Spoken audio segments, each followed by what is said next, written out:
That's comprised of people from all the 7 spheres of cultural influence, and we meet on a monthly basis to gather and unite and pray and work out plans for how we're going to go impact the city of San Antonio. And that's who's hosting this event, and we're thrilled to have Rick and Holly Beatonbow here with us today to share their story about building their company and how God's impacted the culture of their business. And we're just thrilled to have Rick and Holly here today. I'd like to invite Gary up to talk a little bit about the Christian Leaders Forum mentoring program. Thanks, Jason. The Christian Leaders Forum has a lot of dimensions to it, and one dimension is mentoring. So we're involved in mentoring the employees of Christian business leaders, and we'd like to let you know that, because we feel like that in mentoring employees for Christian leaders, Christian businessmen don't have the time to mentor their own employees. They would like to do that, but they just don't have the time. I know, because that was something I really wanted to do in my business, and it's very difficult to find the time to do it. So if someone has trained mentors who can do that for them, it becomes, it raises the awareness of the culture. It provides a greater production level for the business. It allows for more of a intimate relationship between owners and employees. It's an all-around benefit to the company. And particularly when it comes to building kingdom businesses, it really is important. So if any of your business owners want to consider that, we have trained mentors that can come and train your employees. We have curriculums that are already laid out for that, and we have some real success stories about that. So keep that in mind, please. So we wouldn't be here today if it wasn't for our host documentation. And you guys, Hunter and Preston, would you come up here just a minute? Yeah, give them a big hand. So this is Hunter and Preston Woolfolk, and as you could guess, they're brothers, but they came from the same mother, and their mother's in the room with us, and these guys are like sons to me. They really are. I just love them to death, and they have graciously allowed us to have this workshop in their business, and we're so grateful for that. So why don't you take a couple of minutes and tell us what documentation is, and tell us what you do here. Well, I'll start by saying how thankful I am for Gary and talking about mentors and folks that will take you under their wing to train you for kingdom work. So thankful for guys like you. Thanks for putting this on. Thank you, Jason and Gary, for letting us know that we could have this event here today. And man, Rick and Holly are a joy. I hope you guys get lots of time with them. And we've got a lot planned today. This will be exciting. I can't wait. I feel like we are one of these businesses that's in the infancy of where the Lord wants to take us. We have the desire. We have the right people. We have such a great group, but we've got so much further to go. And the Lord's made it clear to us that He's got a mission. He's got this vision for us. He has a plan. And us young guns need guys like Gary to lead us along and make sure we make wise choices, and Rick and Holly. So we're excited to learn. Thank you for being here. I'll let you say a few words.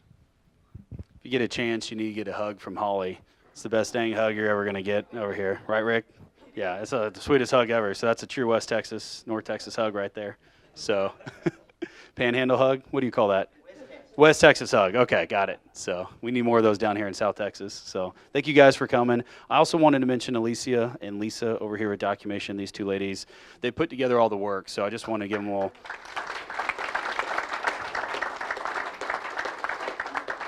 They're going to hide from all of you, but Hunter and I just got to show up. So thank you to all the workers, so much that you guys did at City Reachers, Gary, Jason, Lisa, Alicia. Thank you so much, because it does take a lot of work to get these things going, and so I really appreciate them, and not enough attention is ever given to the people that are doing all the work. So we won't talk much about Documation, just because we are going to offer a tour at the end of this here today when we finish up at 3. So if you want to stick around, we'll give you a slight tour. It won't be super long, but we'll talk more about the company then. But just as a real brief, high level, we provide IT, print, and software services to businesses. So that's pretty much the easiest way to understand. We're a technology company. This is our main corporate office, our main location. We're about to celebrate 30 years being in business here in San Antonio in 2020. That will be our 30-year anniversary. So, and we are a third-generation business. So Hunter and I are the third generation of our family operating this business. So there's not many odds for a third-generation business. If any of you are running one or a part of one or have kids, it's a low odds, and so we've been very blessed by the Lord to be able to keep perpetuating this company. And this is our main office. We have a Dallas office, West Texas, we're down the valley, Austin, and Houston. So we cover all the major markets as well as West Texas and the True Valley. So we just wanted to thank everybody for being here today and joining us. Feel free to make yourself at home. When we break, we'll show you the bathrooms are just right out here. Outside of there, we've got coffee, we've got drinks, we've got snacks, and make yourself at home here today. And one last thing I will mention, sorry I'm kind of going on a tangent, but I do want to call out our grandmother. She's not here today, but all the art you see inside of our building, she's an artist that she's painted in the last 3 years. And we call it kind of like her art give back program. So everything that she paints, she eventually somewhat donates to a nonprofit, or somebody buys, and all of the proceeds go to a nonprofit. So any art you see in the building, you'll probably see maybe 120 different pieces she's painted in the past 3 years. This is one of my favorite ones the ladies put up the other day up in here. But just kind of wanted to throw that out there as you guys kind of move around our building. You see the art. There's some eccentric ones. They're all very different styles. But we do tell people, if you're ever interested in buying one, all the proceeds, she'll have you just pay and send them to a charity and just go do something good with the work that she's doing. It's kind of her hobby, so that's her way to give back as well. So thanks, guys, for coming. I think it's over to you now. Got it. Thank you.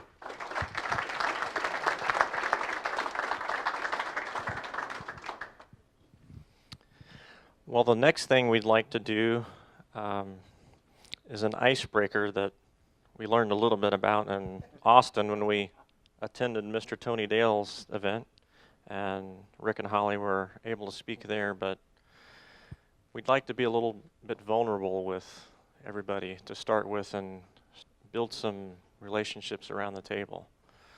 And I think the best way to do that is for us to expose or tell you some stories about things that we've gone through.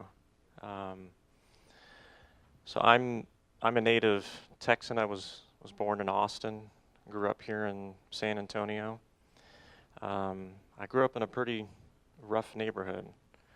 I had the experience of coming into a household where an older cousin of mine was abandoned by his father, and his mother was a drug addict.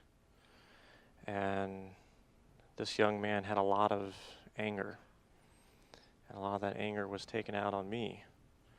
And I experienced a childhood that was pretty rough in the house, a lot of yelling, a neighborhood that was pretty rough, and grew up and found the game of soccer. And soccer kind of became my identity for a period of my life, and it became an outlet to where it was kind of a release, where I learned how to be competitive. It became my identity in a sense until I got to college, and my identity was broken in my bones seriously twice. I broke my ankle twice, and my career as I aspired to become a professional was pretty much broken. I went through a period of deep, dark depression, and It wasn't till a young lady came along who I consider my angel now, my wife, who showed me love and compassion in a way that I had never experienced before in my upbringing. And as time went on, I grew up in the Catholic Church, but didn't really know the Lord. She showed me who the Lord was, and I went to work for a little bottled water company here in San Antonio, and happened to be a kingdom-minded entrepreneur, a guy by the name of Barney Randall, and he had Bible studies at his company.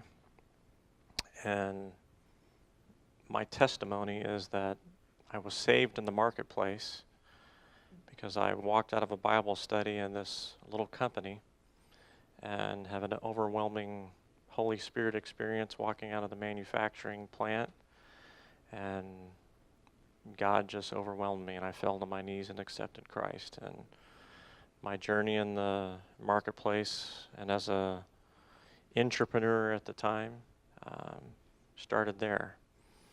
And Barney is still doing great things in the marketplace, and there's people that work for him today that are in this room, and a gentleman like him has spawned many different ministries in this community.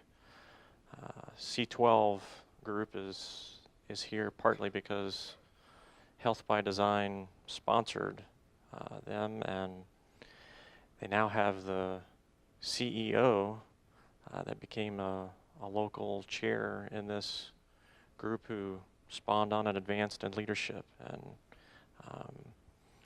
all from one gentleman who changed many lives. And I think it's really important that we're here today to learn about how kingdom-minded companies can have an impact on many people's lives.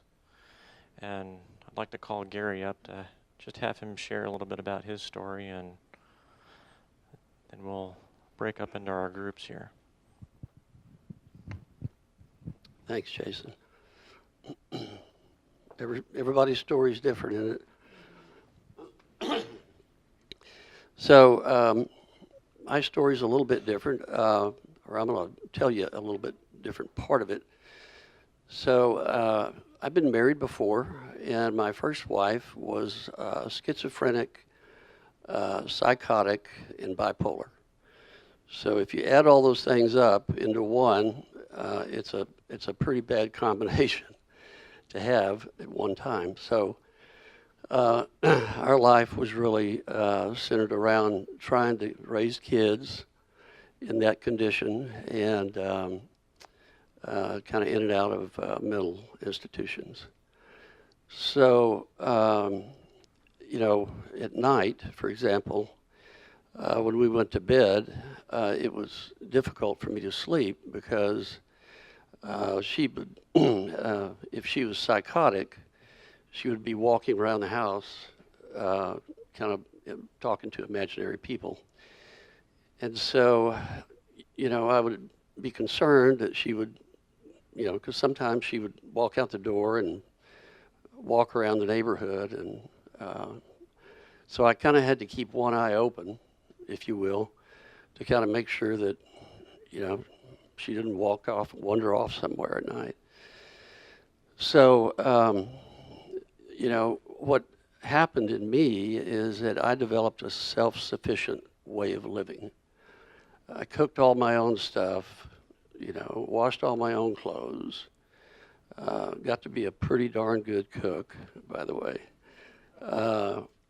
because, I had to do that. And so, fast forward, later in life, I married Miss Susan here, and she became the love of my life. And she's not psychotic, schizophrenic, or bipolar. And as far as a partner is concerned, she is the most loving, caring person I've ever met in my life. So she loves to love people. And, the first thing she says to me is, can I rub your back? And I'm like, there's really nothing wrong with my back. Why would you want to do that? You know, because that self-sufficient part of me is saying, I haven't had that before. I don't need that. You know, or can I, at night, do you want to snuggle? Snuggle? No, I just want to go to sleep. I haven't had any sleep in 21 years. I want to sleep now. And so there's this, I had to relearn, that self-sufficiency is the enemy of intimacy. And so I had to relearn, and I'm still learning how to not be self-sufficient and how to let her in those ways, because and it's not easy if you've lived that long and been that self-sufficient. So that's my story. So let's do this. Let's take about 20 minutes. Think of what your story is and how your pain has allowed God to change you. And I'd like for you to think about that at your table. And then I want you to turn around and share it at your table. I'm going to watch a video real quick. So if we could start that and hit the lights.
Exodus 19:6 says, although the whole world is mine, I want to establish a kingdom of priests and make a holy nation.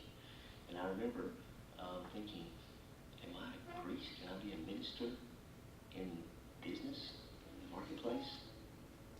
There was a specific point in which Rick had to make a decision. Am I going to stay in control of this, or am I going to let the Lord have control of this? Does God own this business, or do I own this business? He still had the matter to contend with of, how are the people going to view this? Not all of them are believers, but in the end, the day came, and he stood before the company, and he said he had given ownership of the company to the Lord. Let's see where he wants to take us.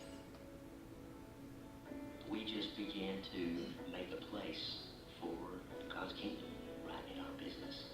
for the purpose of transformation. We've built homes for more than 7,000 families. Each home we build gives us an opportunity to interact with over 100 businesses and contractors. We view the businesses and contractors as trade partners. Besides dealing with them honestly, paying them regularly, we seek to help them grow their own businesses through loans, providing startup capital, and offering business mentoring. We view building each home with the highest level of quality while keeping the costs affordable as a huge part of our ministry to the families who place their trust in us to build their home. Just before handing over the keys, we present each family with a Bible with their name inscribed on it. We have over 120 employees, and we made the decision to turn our family-owned company into an employee-owned one so they could enjoy the fruit of their labor into their retirement. We developed an intentional relational leadership style where we're looking at the person as a whole. We're actively seeking to grow our employees personally and professionally. We also hired a team dedicated full-time to take care of our employees and our trade partners. God has allowed us to live a life we didn't even know to dream, and we're excited about where He's going to lead us next. A leader's job here isn't to build homes, but to build people, and nothing has impacted me as much professionally, personally, and spiritually as this place, and it's ridiculous that somebody can say that about a business. I am just a testament to what can happen here because people were working on me, refining me, and ultimately transforming my life, making it better for not just me, but my family. We talk about ministry in the marketplace. Whatever business you're in, that's the Lord's business. Just give Him that business. Go bloom where you're planted and perform ministry right there.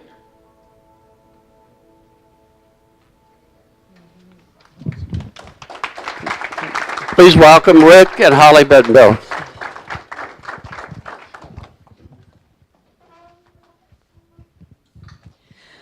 Well, my goodness, when we first started all of this, we had no clue what we were doing. And God just showed up every day and taught us a little bit more. And we made every mistake in the book at least twice. And by His grace, you know, when you make those mistakes, if you just keep looking to Him, He'll keep showing you the way. And that's really just our story. We've just shown up every day and tried to look to Him. And so as the video stated in the beginning, we thought as a business the only way we could be a part of the kingdom of God was to take the profits that we were making in the business and give them over there to the people doing ministry. That was really safe, right? That was safe for a while. And we grew up in a very conservative Christian church. We didn't know about the gifts of the Holy Spirit. We didn't know about these things.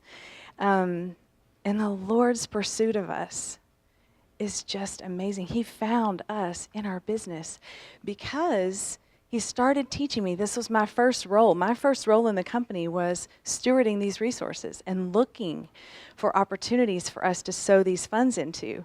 And so as I started looking, the Lord took me to Matthew, and it says, you'll know one another by your fruit. And I'm like, fruit? Wow, okay. Well, then in Galatians, there's all these fruits of the Holy Spirit that can only happen with the Holy Spirit. Well, what in the world, Holy Spirit? This is amazing. I've been sitting in church my whole life and didn't know about this.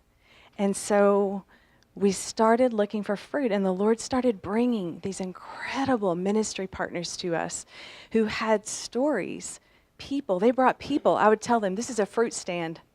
Bring your fruit. We want to see your fruit. Every month, we would invite ministries to come and make presentations to us.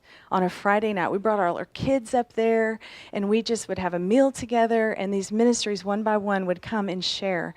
And they would bring people whose lives had been transformed. I mean, transformed radically by the power of God. And we had never seen that. We had never heard a testimony like that in our church.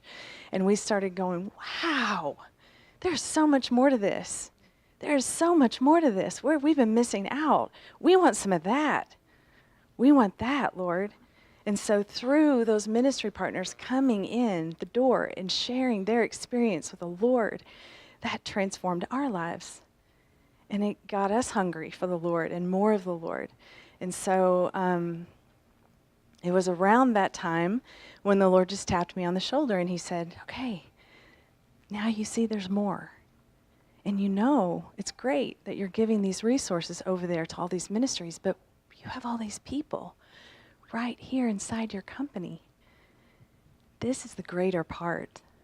And literally it just brought us to our knees because it never occurred to us. I know that sounds crazy, but it never occurred to us the opportunities we had with the people that we spent 8 hours a day with every day and their families. And so slowly the Lord began to open our eyes to that. And we again, had no clue what we were doing. And you know, the world tells you out there, you cannot have personal relationships with the people that you work with. It's unprofessional. It gets messy. If they see your faults as a leader, they'll no longer respect your authority. Have any of y'all ever heard these lies, or was it just us? Well, then when you look in the Bible, in Romans, and I want to read this because I just love how the New Living Translation words it. It's in Romans 12, 9 and 10. It says, "Don't just pretend to love others. Really love them. Love each other with genuine affection and take delight in honoring each other." So does that mean just at church or just with your family at home? Or he started showing us, no, this means in your business. This means when you're at Walmart and you're checking out with the person in front of you. You know, the Lord began to show us the masterpiece that he had created in every single person. He's given a part of himself to each one of us. And until we understand our identity in him and embrace that and walk in that, something is desperately missing in the earth that only we can bring. He started showing us that. He opened our eyes to our employees and the treasure that they are, and his heart for them, and his love for them, and his trust in us to place them in our care. Whew. Wow. Changed everything. All of a sudden, what was black and white is full color. And of course, God is so good because, you know, we had all of those worldviews that he had to break those walls down in us. I mean, he just had to break them down. We had that whole thing of everybody at a distance, you know, we got to have it all together here. We're the leaders. We got to have it all together. They cannot see our weakness. They cannot see that we don't know what we're doing. We cannot show them that. They'll lose respect. They won't, you know, who are they going to follow if we don't know where we're going? But God is so good. We adopted twins, a boy and a girl, when they were 6.5 years old. And our son began to go off the rails. And we live in a small community, 250,000 people in Lubbock, Texas. And, you know, what he did was he went around town and wrote $10,000 worth of hot checks. These are our friends that have businesses in the community that we've lived in for a lot of years. Oh my goodness, the Lord needed to deal with our pride. So we're just falling apart, you know, it just looks like the end of the world for a minute. And there's more to the story of all of that. But one of our employees had been into a business establishment in the city and had been confronted. He had his Beaton Bow Homes shirt on. And the guy said, "Oh, Beaton Bow Homes? Well, their son came in here and wrote a $1,500 hot check, you know, and whew." So the employee came back to the office and he said, "You guys, do y'all know about this? Like, you know?" And it was just one of those moments where we didn't want that to happen again. We did not want one of our employees to be in the community and hear it from somebody other than ourselves. And so we had started doing a Bible study every morning at 8 a.m. We call it Jump Start. And we talked about it that night, and we knew we just needed to go in there. We needed to be up front. We needed to tell them everything that was going on. And we needed to, in some ways, we felt ask their forgiveness because we represented them. They represented us. And, you know, that's just, so we did. We went in and just weeping. And of course, all the way to work, the enemy's saying, "Oh, they're just going to not respect your authority. They're going to just think you're horrible. They are going to see your mess. And they aren't even going to want to be on your team anymore. all those lies of the enemy. But we marched in there with just tears, completely broken, and just told them everything and told them that we needed their prayers desperately. And we appreciated them working on the team. We're sorry that represented them, and we're just going to work through it the best we can. And we would appreciate, them just walking with us.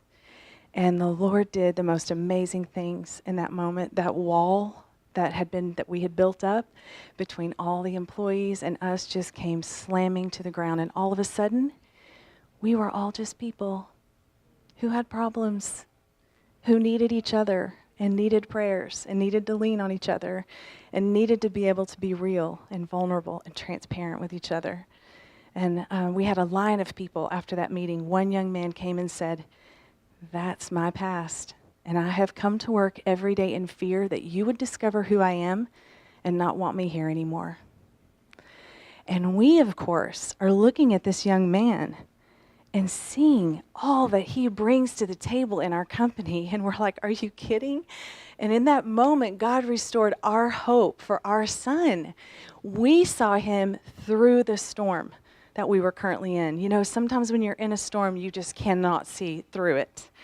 But God did that for us. In that moment, he said, "This is your son's true identity, not this." And the Lord did amazing things. Another young man who had a similar past. There were so many of them in line. Again, that wall came down. And they were free to be exactly who they are. And we were free to be exactly where we were. No shame in it. Just this is the truth of it. So another young man came and said, "That's my story too. And when I did break out of it, my parents weren't able to see me in a different light. They held me back in those choices that I made all those years ago. They still to this day cannot see who I am." And that young man today is the president of Beaton Bow Homes.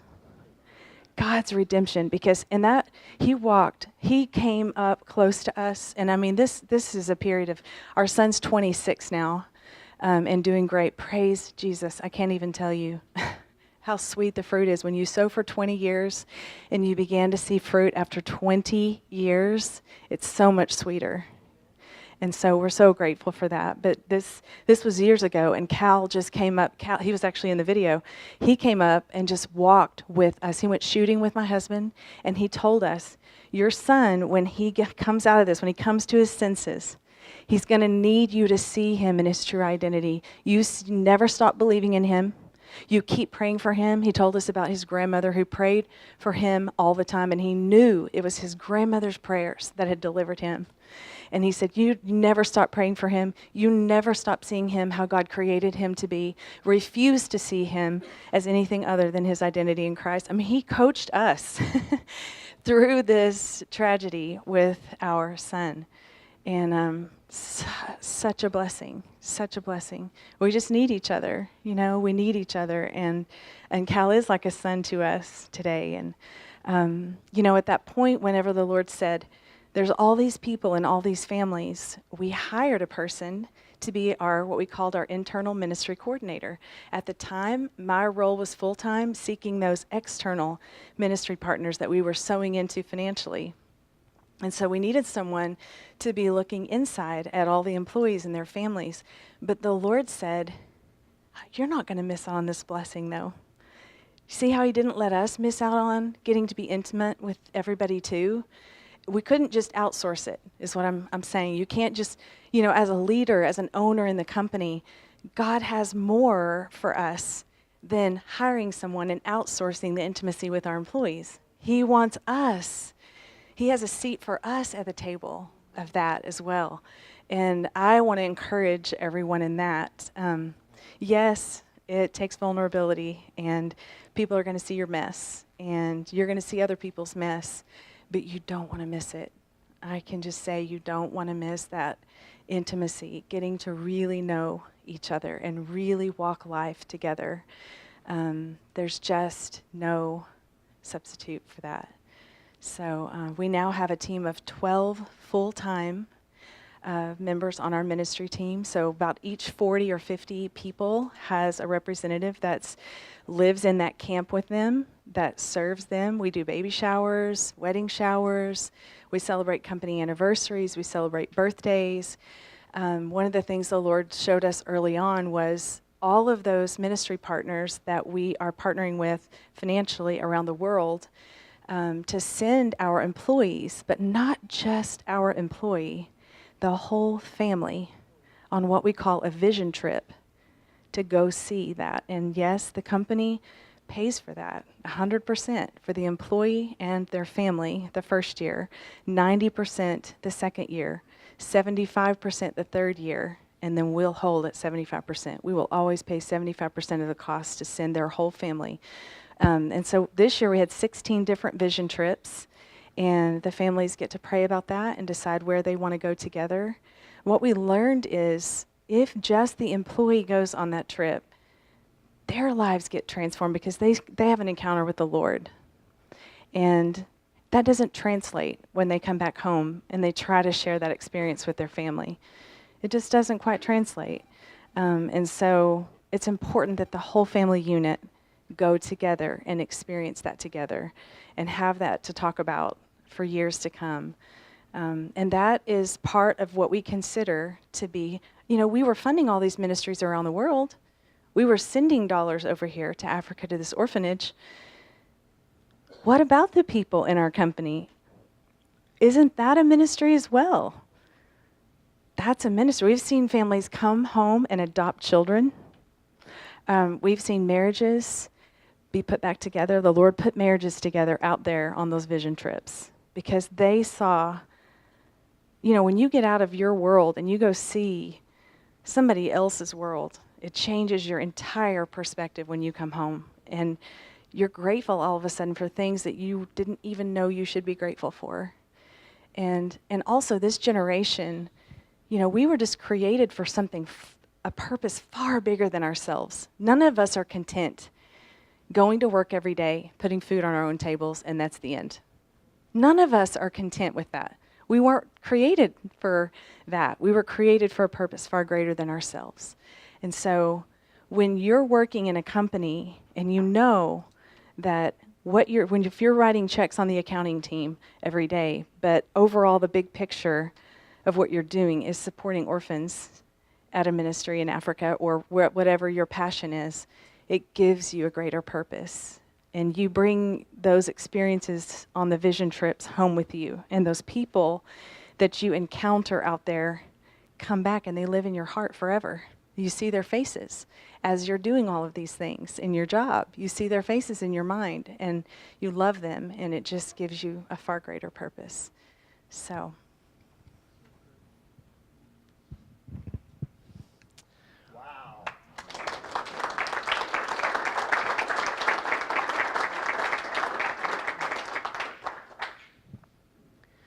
Well, the world doesn't need more perfect leaders, right? It needs to see authenticity. I appreciate the exercise we just went through. An opportunity to be authentic and to share in the struggles. We were talking about this last night at dinner. We're in the home building business. And so when we need something done, we contract that. There's somebody that kind of does that professionally. We pay them to join in and do that. And so one of the works that God had to do is begin to show us that that's not how this deal was going to be. For me, this was a lot easier for Holly. She is love. Incarnate. She's taught me about love, mostly everything I know about it, starting with how she loves me.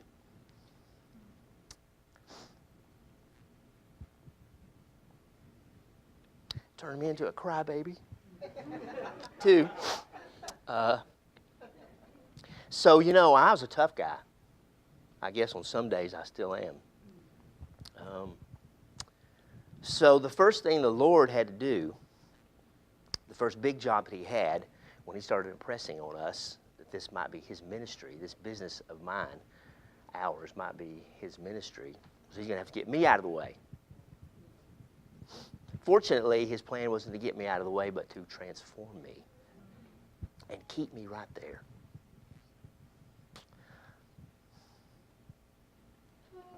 I remember when we started talking about this, Holly said, how can you lead the people if you don't love them? That's a pretty good question. How can I truly lead them if I don't love them? And I realized that I didn't love them. I didn't know much about them, and I didn't really care much about them. Maybe that's an experience you've had.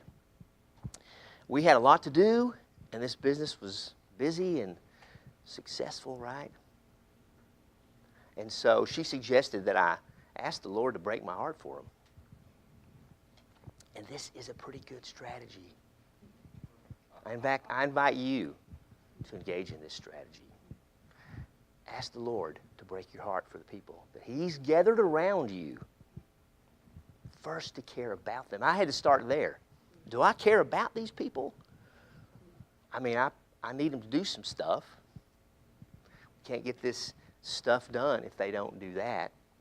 But I realized I didn't really care about them. And I believe that's where we start. Because love, especially for us guys maybe and in the marketplace, that's 4 letters, and I don't even know how to translate that one, right? I mean, in the Greek, there's lots of versions of it. We just have one. We love pizza.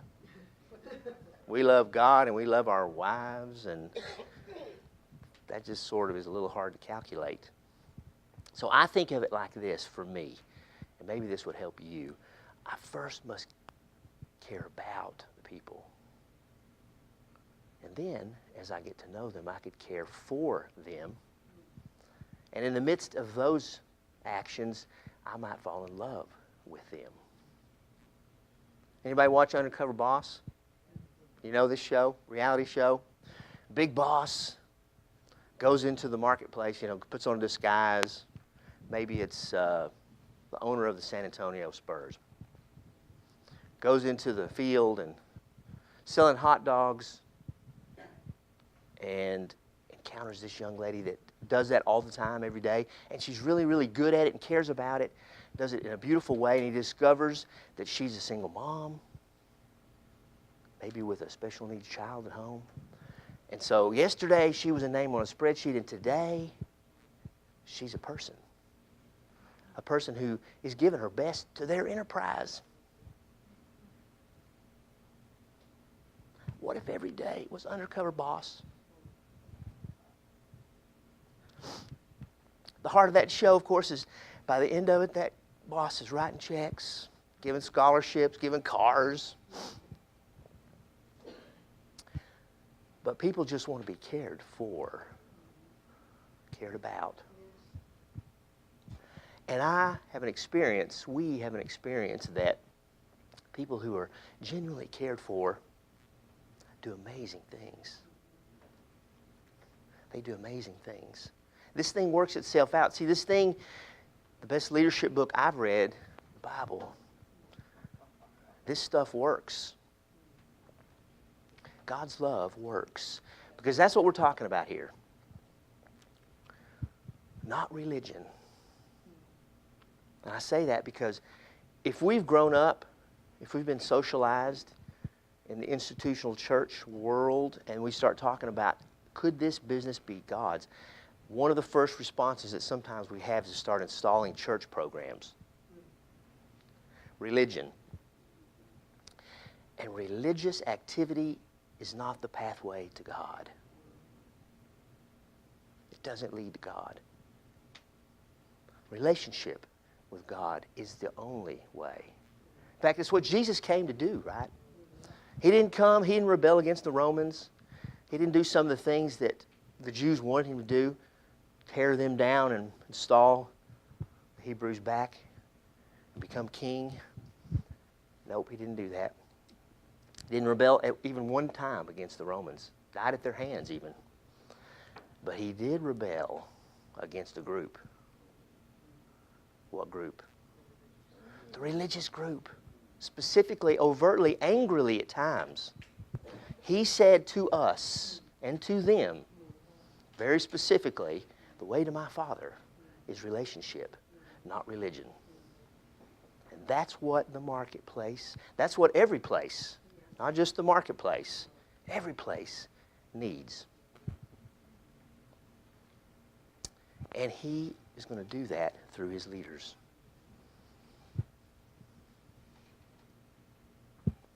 It's almost time for lunch.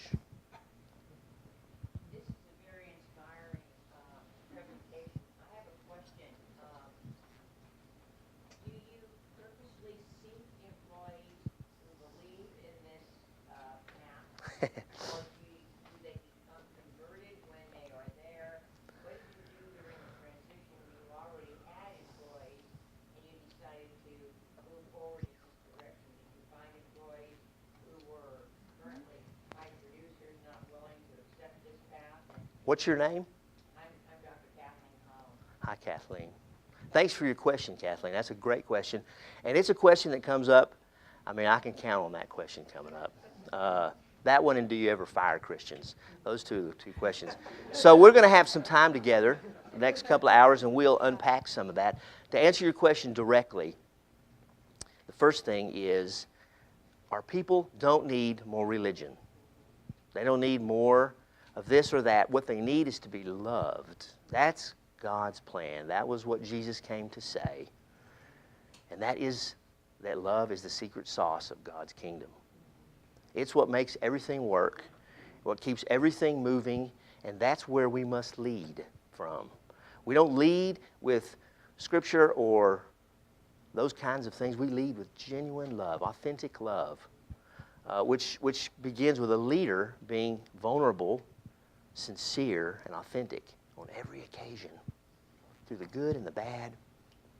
And love meets people right where they are. That's critical.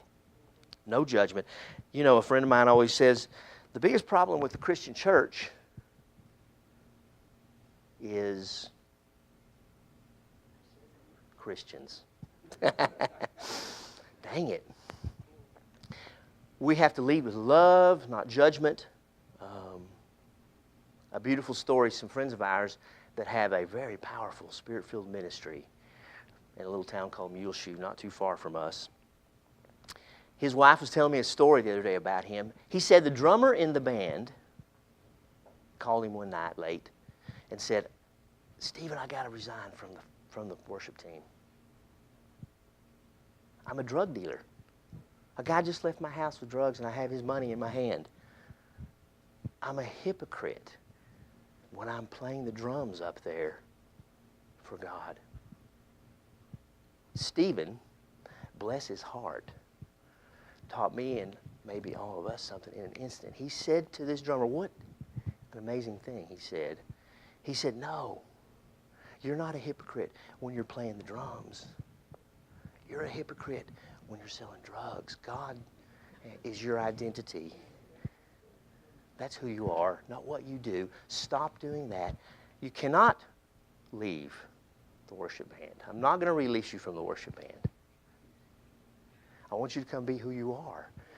And he did stop selling drugs, and he did get married in the church to the woman that lived with him, that was selling drugs with him, and their lives have been transformed by that spiritual leader, that kingdom leader, inviting them to stand up in their true identity, which is sons and daughters of the Most High King. That's what we are.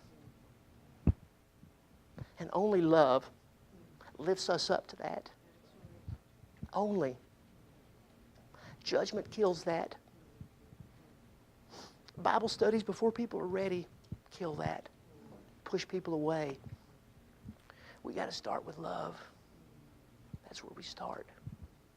For this session, before we eat lunch, I want to leave y'all with something, a thought here. I got it. Thanks, Lovey. I'm not a preacher.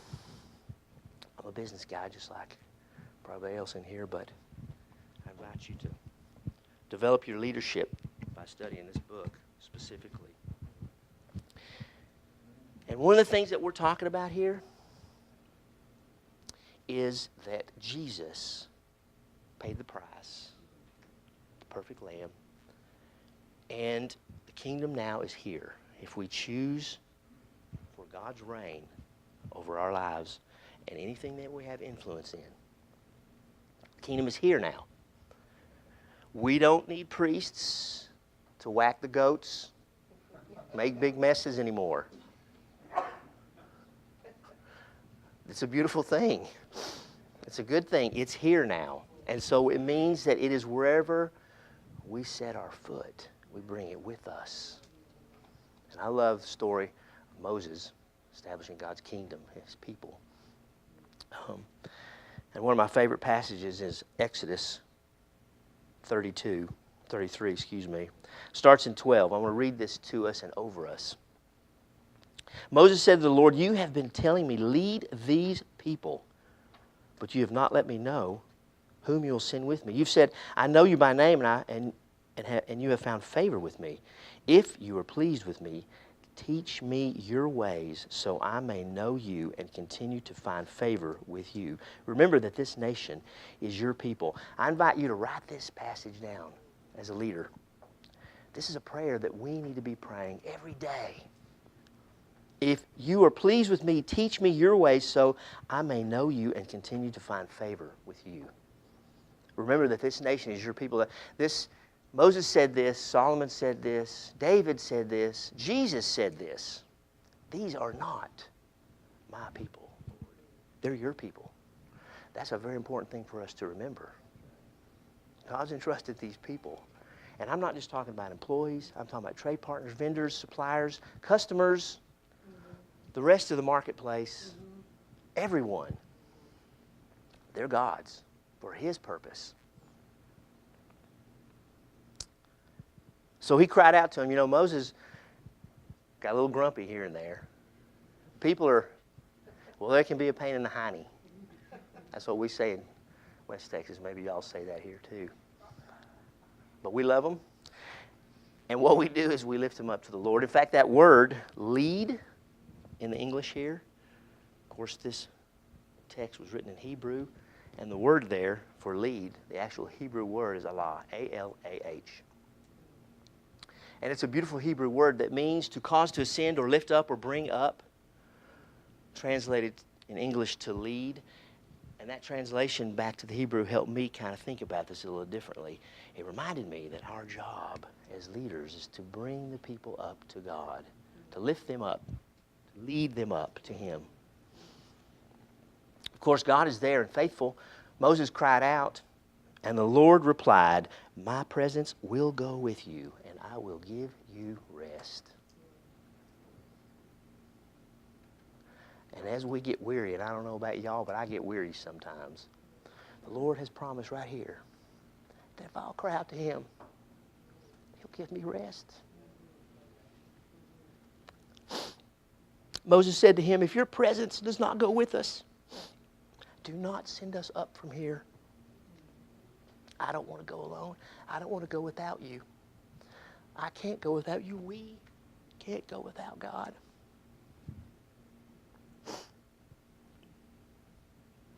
How will anyone know that you are pleased with me and with your people unless you go with us? What else will distinguish me and your people from all the other people on the face of the earth? And the Lord said to Moses, "I will do the very thing you have asked, because I am pleased with you, and I know you by name." As we seek to establish God's kingdom in the marketplace, and we think of the marketplace as our businesses, our schools, government, that's all the marketplace, I believe. We're all working together, the church. We're all working together as this beautiful gathering is. It's a kingdom gathering right here. God's pleased with this. He puts His hand on this and blesses this and multiplies it because we together, smart achievers, I bet you that's what we got in here, a room full of, right? We can do a lot of things. We're in the business of addition, but God's in the business of multiplication. So He adds His blessing as we seek Him, as we bring His kingdom into the environments that we have influence. And He multiplies. And that happens through love. And I don't think we can say that enough. Yes, you can love the people that work for you and with you, and you should. So thank you for having us. Yeah, and we know we have not answered your question yet. But we hope on the last session, we want to give a lot of time for questions. So you guys write them down so you don't forget them, and we'll. Well, I try to answer at least a little bit. Yeah. The answer to that is lead with love. So no, we do not only hire Christians. That's right. We want the right person for the job. And we have developed a selection process, we call it, rather than hiring. It's actually a selection process, and we involve a lot of people in that process. We have identified our culture in 4 cultural cornerstones. It's excellence, unity, generosity, and growth. And so during our selection process, we talk about that a lot with people. We tell them who we are, that we believe in the Lord. You're going to see prayer around here all the time. You're going to see scriptures. You're going to hear about the Lord. So they're choosing us as much as we're choosing them. And so we try to make it clear up front who we are. And a lot of people that work with us are not believers. But we don't want them to be a project. No one wants to be a project. And so we learned that the hard way. That's the voice of experience. Because we started implementing programs, we started viewing people as projects, and the Lord said, no, that's not exactly what I had in mind. Can we try this again? Which he's done with us a million times. And so then he started just saying, all you need to do is love, which was freedom for us too, guys. Programs aren't freedom for us. Pursuing someone for a purpose isn't freedom for us either. There's an agenda there, and we're stuck in the middle of it too, getting squished by it. So anyway, freedom in that. Let me add something to that. As Holly said, we believe exactly that way. I know some of this is probably a little bit strange. What we aren't saying is that we want to reveal God to these people. We're not chasing after them. We hesitate to say this is a platform for evangelism because we don't want people to feel like a project. We don't have a Christian culture. We are not a Christian business. Only Eileen, submitted to God, can be a Christian, a person. We attribute that to lots of things. We are a company that has God as its helm, but we want to do that. We want to say that gently. Holly's right. More than half the people that work for us are not Christians. They don't come to work for us to hear about God. They don't think. People sometimes come in our place and say, this feels like church. This is like a church. But it's not in a big way. All of us are different from a church in this one powerful way. People have to have a real purpose to come there. A church should be open to everyone, and everyone who comes there mostly is seeking God on some level. That's not true in the marketplace. They're coming there seeking provision, seeking a job. And that changes the way we must engage them. So our cultural cornerstones at Holly, our core values are not overtly Christian. We all know God's about excellence, unity, growth, generosity. He is all those things and many other things. But those are not overtly Christian in purpose, right? They don't. And so if we were a Christian company, then who would be invited to join us? Christians. And everyone is invited to join us. And we are going to talk about that a lot more later in the day. But thank you for your question, Kathleen. Okay. Mike's yours. I guess somebody mentioned that they couldn't hear me. So if y'all can't, just holler at me and I'll stick this up. It kind of... Is that better? Thank you, Tony. I think this is an amazing thing that might have some application for everybody in here. We've gotten to know them, have been to their place. One of the things I love is that they are a kingdom enterprise. God rules in Sedera and Charis, their organization. So what a cool thing they're doing. It's a little bit something that I believe God has pressed on us. God wants to give the best, innovative, amazing, game-changing ideas to His people for His purpose. And that is something we can count on. God wants to give us those those niches, those amazing ideas and things to do in the marketplace for His purpose.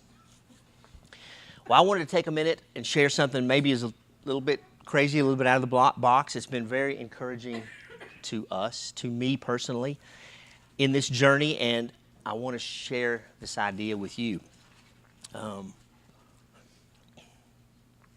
So in the beginning, God created. He went to work. The first thing that we know about God is that He is a worker. He gives us a rhythm for His work. Every day, give your best, and it was good. And I think that's been stolen from us. Work is a gift from God, and it's an invitation for us to co-work with God.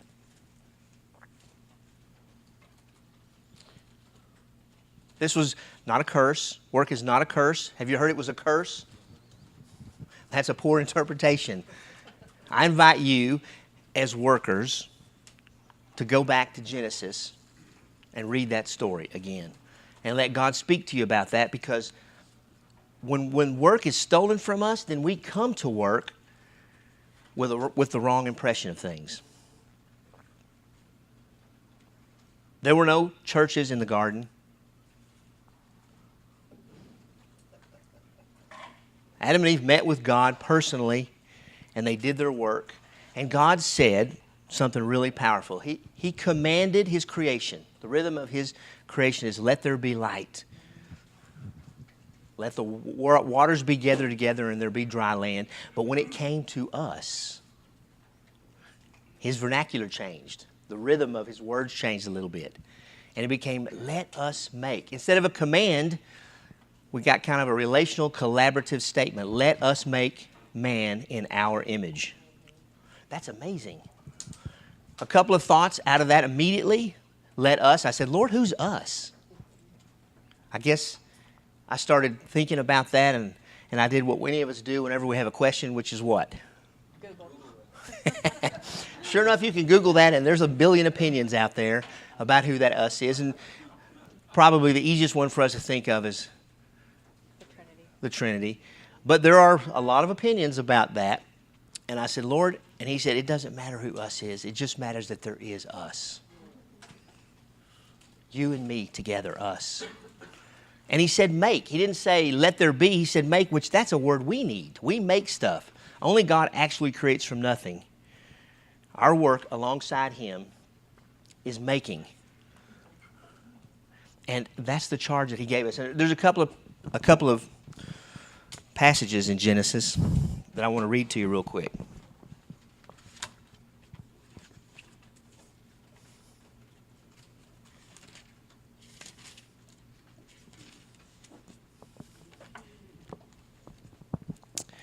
When the Lord God made the earth and the heavens, and no shrub of the field had yet appeared on the earth, and no plant of the field had yet sprung up, for the Lord God had not sent rain on the earth, and there was no man to work the ground.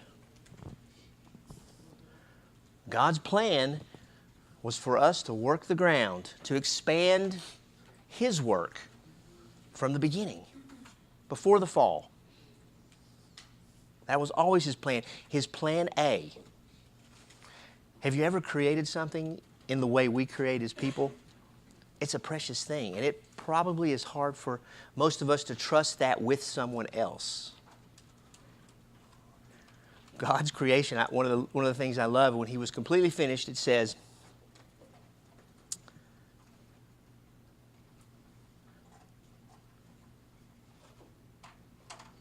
God saw all that He had made, and it was very good. By the seventh day, God had finished the work He had been doing, so on the seventh day, He rested from all His work. If we are, in fact, created His image, then we are workers. And our work is not secular. Our work unto Him is sacred. Whatever you do, right? And this has been stolen from us. Did you know the Hebrew language has no concept or word? God's original language that He gave to His people, the Hebrew language, has no word or context for secular. Anything apart from God. A little Hebrew child knew that God made everything, that everything was His, and for His purpose. God cares about every detail in everything that we do for the flourishing of the people. That's why we're all sitting here. Our work together is for the flourishing of the people. And God said, have dominion over this and subdue it. We're not park rangers charged with leaving it like it is. He gave us dominion and asked us to subdue it. So the sign on the grass does not read, don't walk on the grass. It says, mow the grass. And our work every day is co-working with Him. If it's for His purpose, for the flourishing of His people. Now what I love about God is when He gives territory, He doesn't take it back. He said, this precious creation of mine, I'm going to entrust it to you. And He wasn't kidding. And this passage right here is a good word for that. Now the Lord God had formed out of the ground all the beasts of the field and all the birds of the air. He brought them to the man to see what he would call them, what he would name them. And whatever the man called each living creature, that was its name. So the man gave names to all the livestock, the birds of the air, and all the beasts of the field. Wow. When you have a baby, you choose its name. God has entrusted that child to you. And He wasn't kidding when He gave us stewardship. He didn't give us His creation. Title did not transfer. It's His. That's an important thing for us to understand. It's entrusted to us, and we can mess it up. We can. In fact, I think when He gave us stewardship, He knew that we would at times. But work has been stolen from us. The enemy has made work something apart from God, and that's a pretty clever strategy for the enemy to do. If God is a worker and He created us in His image to be workers, to take care of His creation, then a clever way to separate us from God is to separate us from work. Separate work from God. So if you come to work thinking that work is work, God is over there, then He's going to steal away your passion and your stewardship. We must come to work knowing that we are working with and for God and for His purposes. And our work matters, even the little details of it. The pencils, the paper. Nothing more precious than His people. We talked about that already. The only thing God made in His image, they are entrusted to us for His purpose. Lift them up to Him as we work, as we create a flourishing. Somewhere along the way, at some point, some of us might have thought that work was so important that it was to be worshiped. That might be the more common American experience. We work, and it's a worship. We're worshiping work. We say things like, work is really important. It's more important than your family. You need to be here. We say that to our people. Or we communicate that without words. It's important to understand, I believe, that work is important, but it's not the most important. It cannot find its way above God's kingdom. God is jealous. Only He and His kingdom can have the highest priority. And we must not work to the exclusion of everything else, and I think that's worshiping work. I remember reading about the Sherpas taking people up the top of K2, the tallest mountain in the world. You guys know a little bit about this?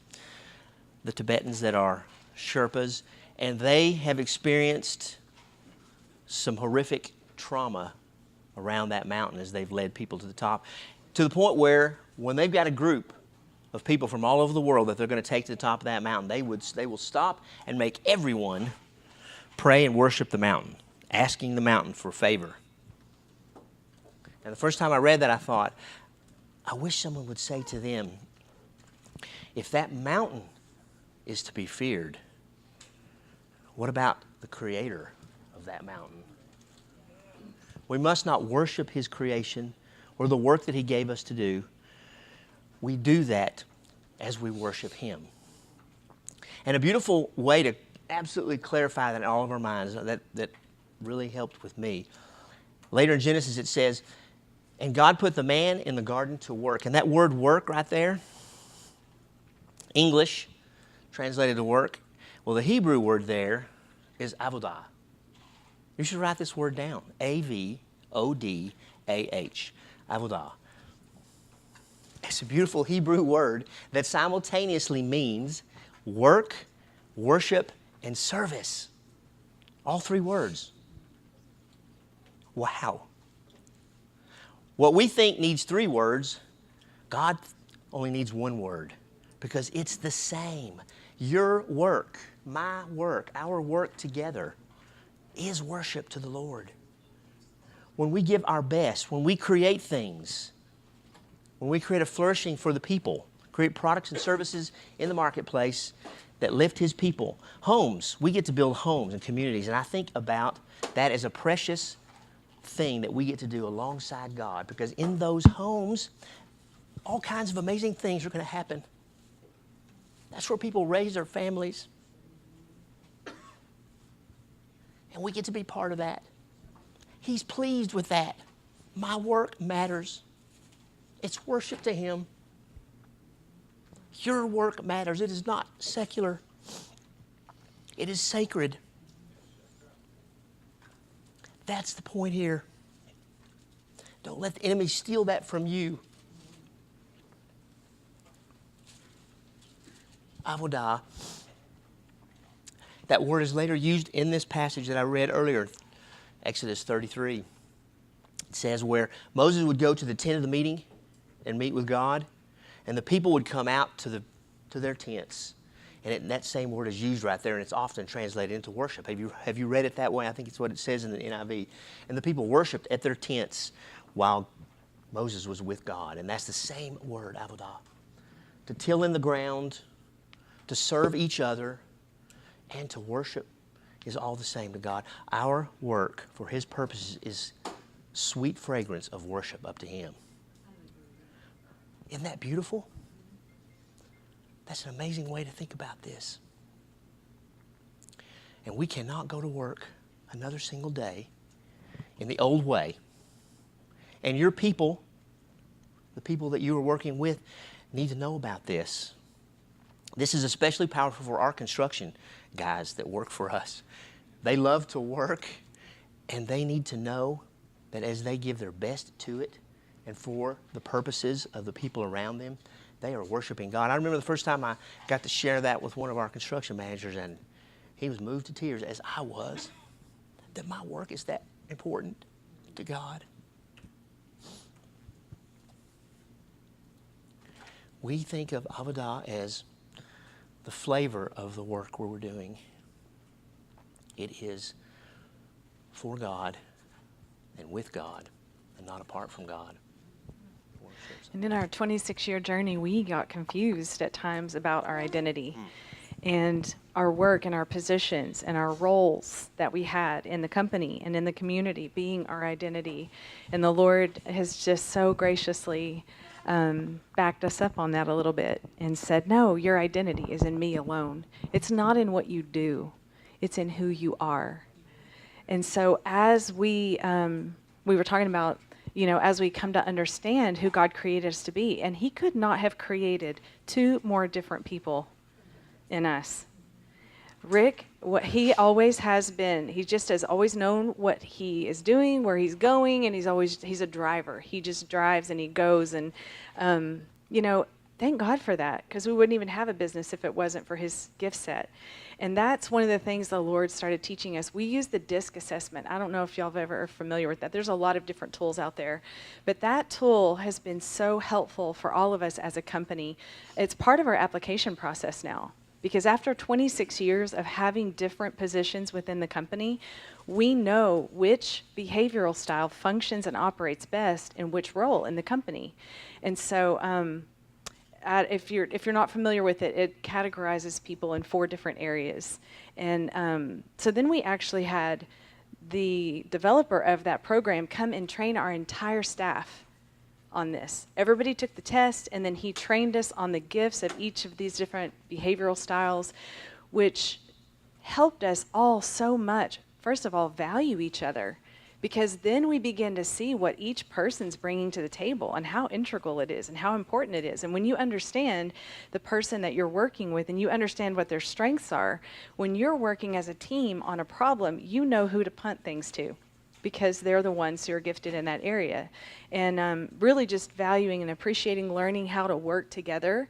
And I'm really grateful, you know, whenever the company started all those years ago, I have a degree in child development and family studies. I worked as a ministry director in a home building company. Does any of that make sense? Only God could orchestrate that. And he gave me a husband who said, no, you don't have to be an accountant just because we need one. I want you to show up every day and just be who God created you to be. Make this a family. Create a home here for people. Make it a family.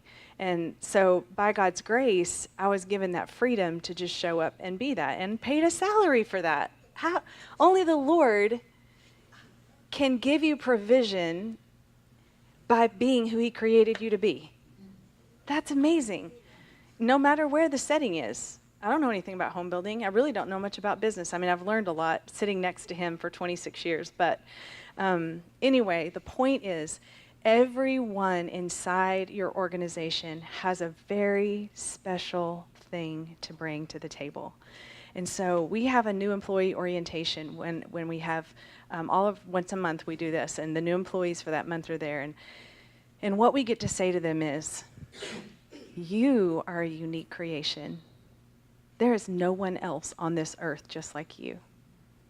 And you have something so special and unique to bring to the world that only you can bring. And the same applies for this company. And if you withhold anything that's inside of you from us, we miss out on something. And so we created a form that is all about me. It's called All About Me. And it's just all these questions about the employee. And part of their orientation process is filling that out. And we learn all of their favorite things. We learn things they're gifted at, things they aspire to learn to do. And for each of our employees in our relational leadership style, we have a growth plan. And we try to work those things into their growth plan. And one of my favorite examples, Tiffany Berry has been with our company for 13 years. She was that person that I hired to help me process external grants when we started getting 50 a month, and I could not meet all of them and process all of those by myself any longer. So I hired her to kind of be my right-hand man with that, and we were a team, and we did that together. But she had a gift with videography and photography. And so I was like, wow, I want that part of who you are to be able to express itself inside our company. It wasn't a part of her role in the beginning, but we bought her a great camera. We bought her a video camera. We sent her for some training, and then we just put those things in her hand. And she went around through the company recording special moments. I was telling you, one of the things we started doing just to love our employees was if they were going to have a baby, then as a company at 8 o'clock a.m., we would bring a bunch of food in and we would have a baby shower on company time and celebrate that. And so she started just taking pictures of all these things that happened and getting video footage of all these things, just like you do in your family. You have family photo albums. You have family videos. And what she did at the end of the year, we have an annual company retreat. And so we close the offices down for 3 days. We go off-site, like we've been to San Antonio before. We'll rent out a whole place. It takes about that now. We have over 200 employees now. And then when you add their families, it's about 600 people by the time you get an event together. So on Saturday night, we all wear our pajamas, and we have movie popcorn and movie candy, and we go into the huge auditorium that we've rented out, and we watch the Beat & Bow Company movie for the year. So Tiffany takes all those pictures, all that video footage, every baby that's been born in the company, every marriage that's happened in the company, every different employees on the job doing what they do. She just captures video footage of that, puts it all together in a full-length 2-hour movie. And that is everyone's favorite moment of the whole year.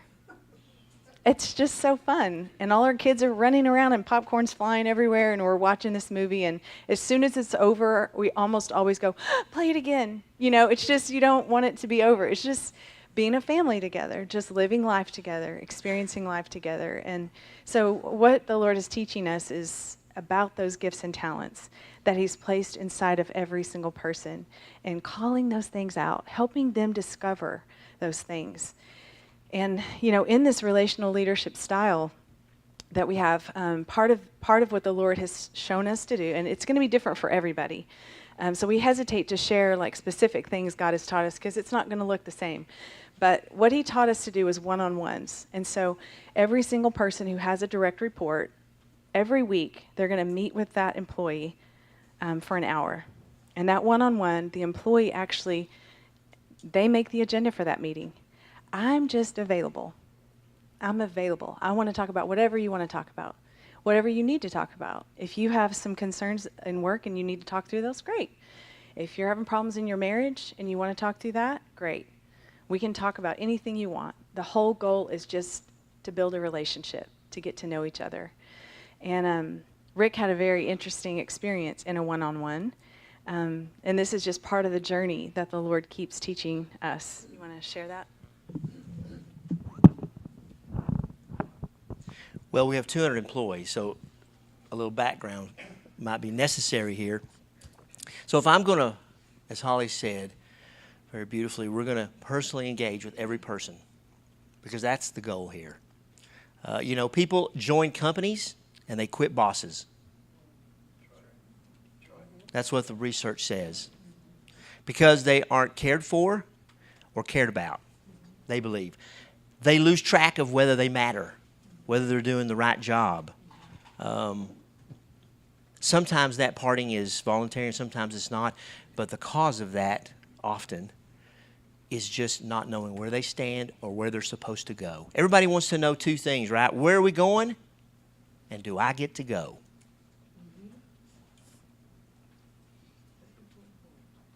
The philosophy is, as leaders, we should closely engage with the people we're leading. One of the tools we use is the one-on-one. This is me and maybe you, some version of this, trying to be less task-oriented and more people-oriented, understanding that people who are thriving will do great things. Anybody fly Southwest Airlines? I'm reminded every time that I do how good a job they do at this. Their people matter. People are empowered. You know, the stewardesses and stewards on those planes are charged primarily with our safety. But they make it so much fun and talk. And they just take the hallowedness off of it, you know, and make light of the safety stuff a little bit. And they're just free. That's what I see is people that are free. And they're loved. And so they do a great job for us, their customer. And they've made it one of the best airlines in the country. And they don't even necessarily have a kingdom priority in that, but it is the kingdom, even if they don't know it. That's a powerful way to think about it. So if there's 200 people and I can't closely engage with every one of them, then we're going to have a practice for this. And the way we do this is we break up all the people into small teams, 5 or 6 or 7, with a leader. Now that increases the leader to employee count. It's about 25%. 25% of the people in our company are leaders on some level. And they understand that on the day we ask them to be a leader of that team, their job changed from doing stuff to leading people to do stuff. In fact, we say this, their mission became their team. And the team's mission is the job that needs doing. And that's a totally different way to think about it. So as a leader, I might say to you, Karen, you're going to be the construction manager of this team of builders. And from now on, you don't build homes. They build homes. Your job is this team, and their job is building homes. Now what happens is not so important on a micro scale. It's what that looks like over a year with that person. I'm going to tell you, it's transformative. Imagine if you have a close friendship, can you Can you do that without meeting with them regularly? This is like having coffee with a friend. That's the way we think of this. And it has a powerful impact over a year. Because I say to our leaders, we're going to walk through the garden together every week. And we're going to see what we see. And on some days it's raining, and on some days the sun is shining. On some days it's fall, and some days it's summer. And we're going to talk about everything. And over time, I'm going to get to know them. I'm going to get to know their children's names. Can you really say you're friends with someone if you don't know what's going on in their life right now? The Facebook world says I can have 5,000 friends and know nothing about any of them. But you're not my friend if I don't know something that's going on in your life. And I want to know about your kids and what you do on the weekends and what gets you excited. And that's going to often lead, over time, to some really cool conversations. I had two leaders, Cal Zant and James Jordan, that I was walking alongside, two people on my senior team, because, right, I can't personally engage everyone, so my job is to personally engage 5 or 6 senior leaders, and for each of them to personally lead a team of 5 or 6 leaders, and for them, so it's a cascading, imagine a waterfall of love. That's what's flowing down the waterfall. Genuine care for that person. So I'm walking with these two leaders, and over a year, James comes to me, and one day we're having a one-on-one, and he says, I feel like the Lord is leading me to start a new business, Rick. The first thought I had was, wow, that took a lot of trust for him to say that to me, don't you think? And I was pleased by that. It was closely followed by a thought of, really? What kind of business, James? And he said, a home building business. I said, yeah, this is getting really interesting. Where would you do this? Right here in Lubbock, he says. And I confess I would be lying if I didn't say, just for a minute, the flesh in me thinks, what?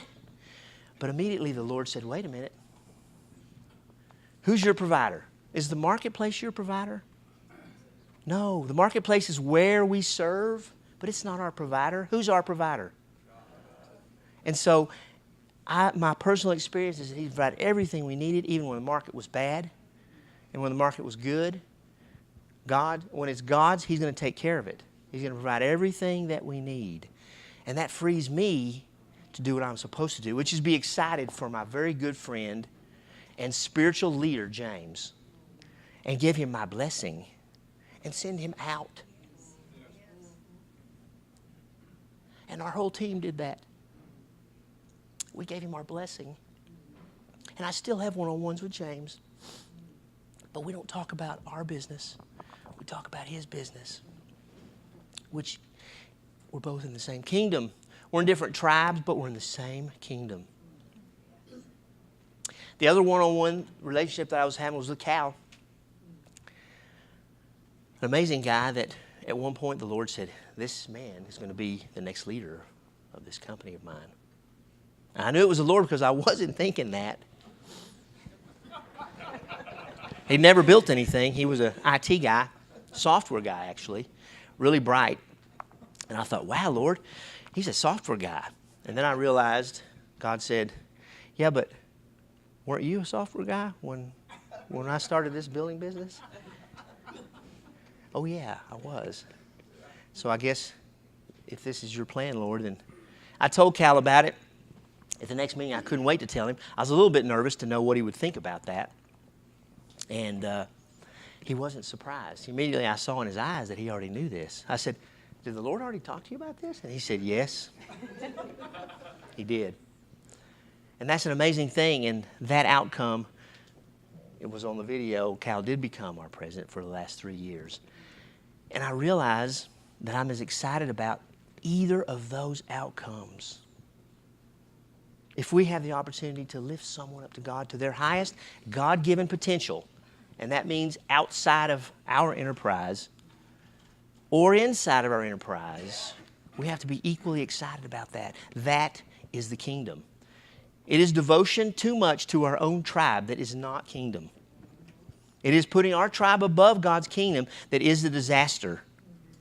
God will not tolerate anything above His kingdom. In fact, we've been talking this morning about spiritual calling. That's what I think of. Our work is a spiritual calling. Do you believe it? At least a little bit more than you did a while ago? Do you believe that your work is work alongside and for God's purposes? It is a spiritual calling, and He's established you and us and me, all of us in the marketplace. And a spiritual calling leads to what I like to think of as spiritual leadership. I think I'm talking to a bunch of leaders. Everybody in this room believe they're a leader on some level. You know in your heart that you have the gift of leadership. I believe it's a gift. Paul said it was a gift. And I believe what he meant when he said the gift of leadership was the opportunity to have vision, to gather some people up, and go do something over time. I'm going to call that the gift of organizational leadership. And I believe it's present here.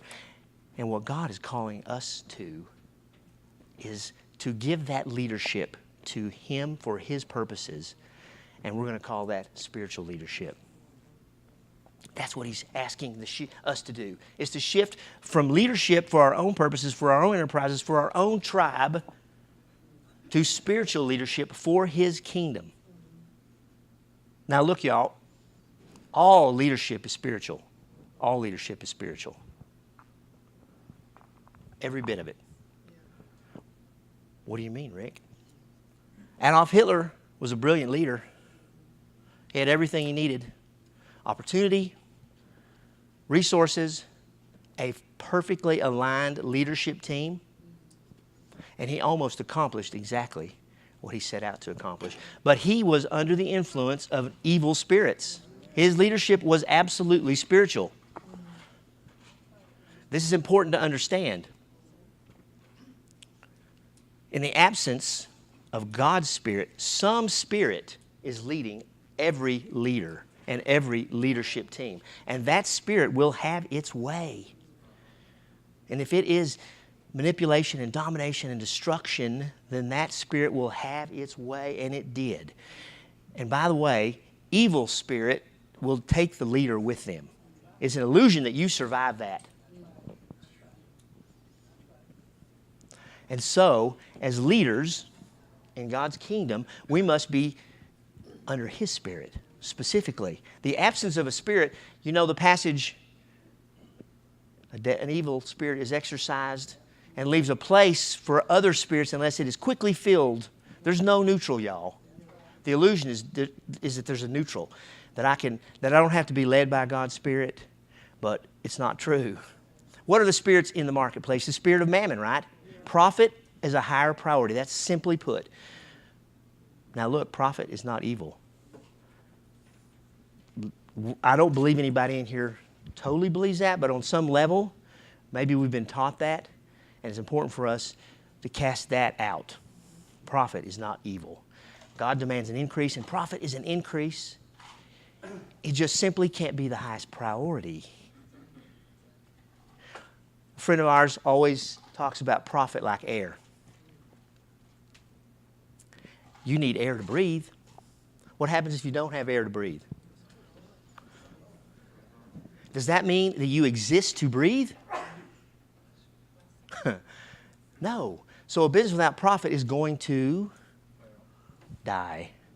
Does that mean that business exists to make a profit? No.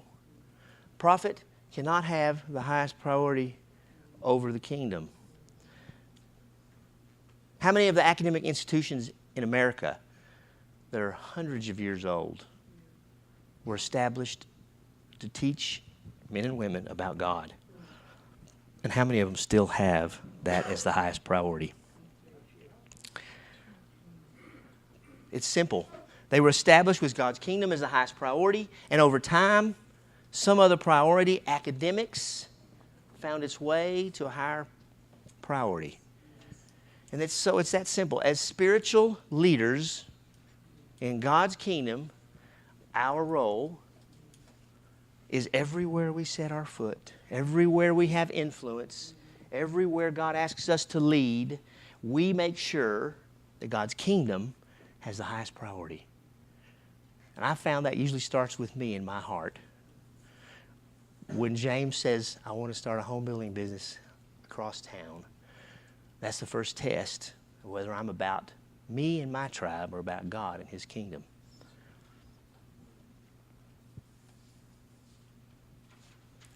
God is inviting us right here, right now, this group of leaders, to be the spiritual leaders that He needs in the marketplace. We can no longer have our enterprise over here and our faith over here. That's really? Hey, Lord, I want you to reign in my life, except my business over here. You know, it's those people don't want to hear about that stuff. So could it be outside of that, or a board role, or any role as a spiritual leader? I say that you don't have to pray and ask the Lord whether your enterprise is supposed to be His ministry.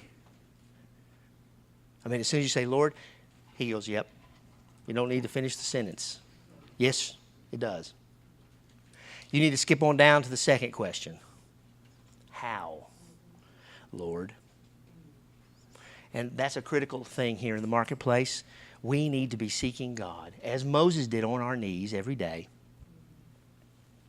This is critical. I remember a few years ago in Midland, Texas, it is, the Permian Basin is the second largest oil reserve in the world. Did y'all know that? Right here in America, in fact, right here in Texas, second largest oil reserve in the world. And land is pretty tough down there, because they don't think of it as land, they think of it as access to the black gold. The surface is virtually worthless. It's for stacking pipe and parking trucks. It ain't for building homes, because you're going to get in the way. That's the way they think about it. So finding land that we can develop for homes is a real challenge. And that job falls to Dad and I. And we found this piece of land that we just loved. We just loved it. We knew it was perfect, and we started pursuing the seller. And he was open, and we started talking. And about a month into that negotiation, another buyer got involved. Whoops. Auction. That sort of lost the fun pretty quick. The price just kept getting higher, and Dad and I were talking. And, in an auction, sometimes you have a predetermined number that you're going to pay, and by the time it's over, you're way over that, and you're like, how did that happen? I lost my mind. And that's where this came to. And finally, Dad and I were talking on the phone. I was actually in Midland. He told me the last price. This is probably low for around here, but it was $30,000 an acre at the time. And we want to buy land for about $5,000 to $8,000 an acre. So we were a long way off the reservation here. And on the phone, he said, I think we got to bow out and let them have it. I said, yep. And so we hung up, and I was driving out of Midland on 349, and I remember thinking, Lord, what is going on here? I thought this was your enterprise. How did this happen? And I felt the Lord clearly say to me, that wasn't the land I had for you. I was like, wow. I thought did we ask about this? Did we ask about this? I thought we asked about this. I said, well, Lord, where's the land? He goes, right here. No kidding, y'all. I'm driving down 349, and he said, right here. I pulled over. I said, wow, Lord. And I looked at it, and it was a piece of land that we knew. Shenandoah Oil Company owned it, and we'd helped them plan it for their development, and they'd never developed it. So God had given us a little relationship 5 years earlier. And I called Dad immediately and said, hey, I think the Lord just told me that the Shenandoah land is the land He has reserved for us.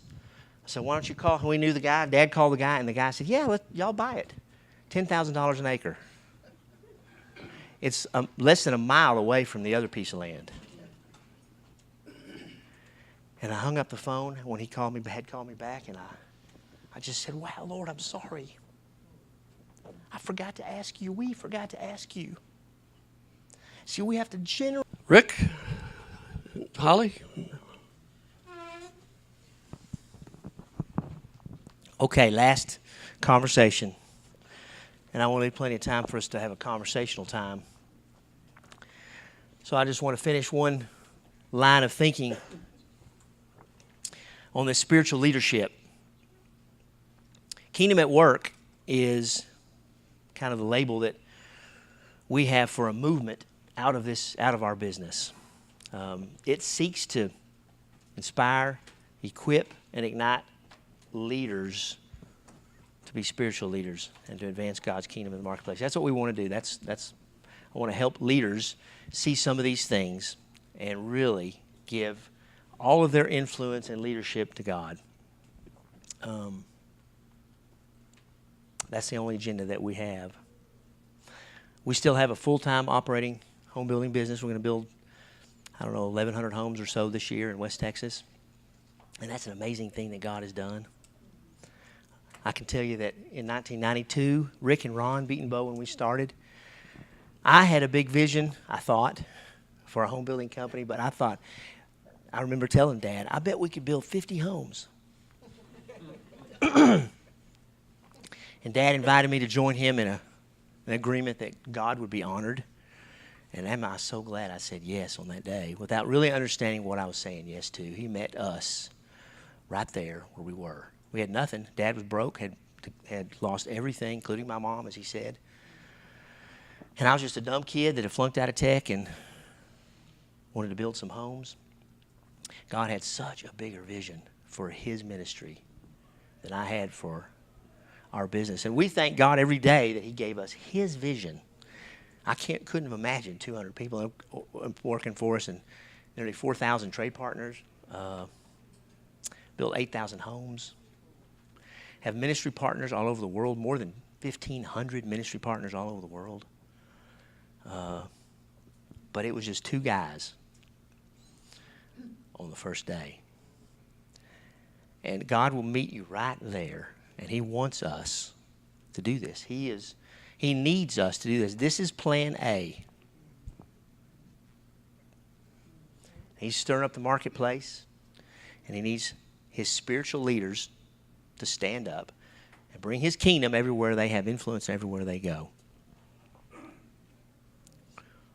An important thing for us to think about is this. Especially guys, but all of us to some extent we get caught up and our identity becomes what we do. Do you have that experience? I remember somebody asking, why does Beatonbow Homes exist? And there was a time when I would have said, to build beautiful homes in neighborhoods. And then God had a little more noble purpose maybe in my mind. I want to create jobs for people and help them have better lives. And then God said, how about a kingdom purpose that he would be revealed to everyone who comes near? That's why. See, let's don't get confused with why with what. What we do is build homes and communities. That is what we do. But if your identity is caught up in that, then what happens when God changes what you do?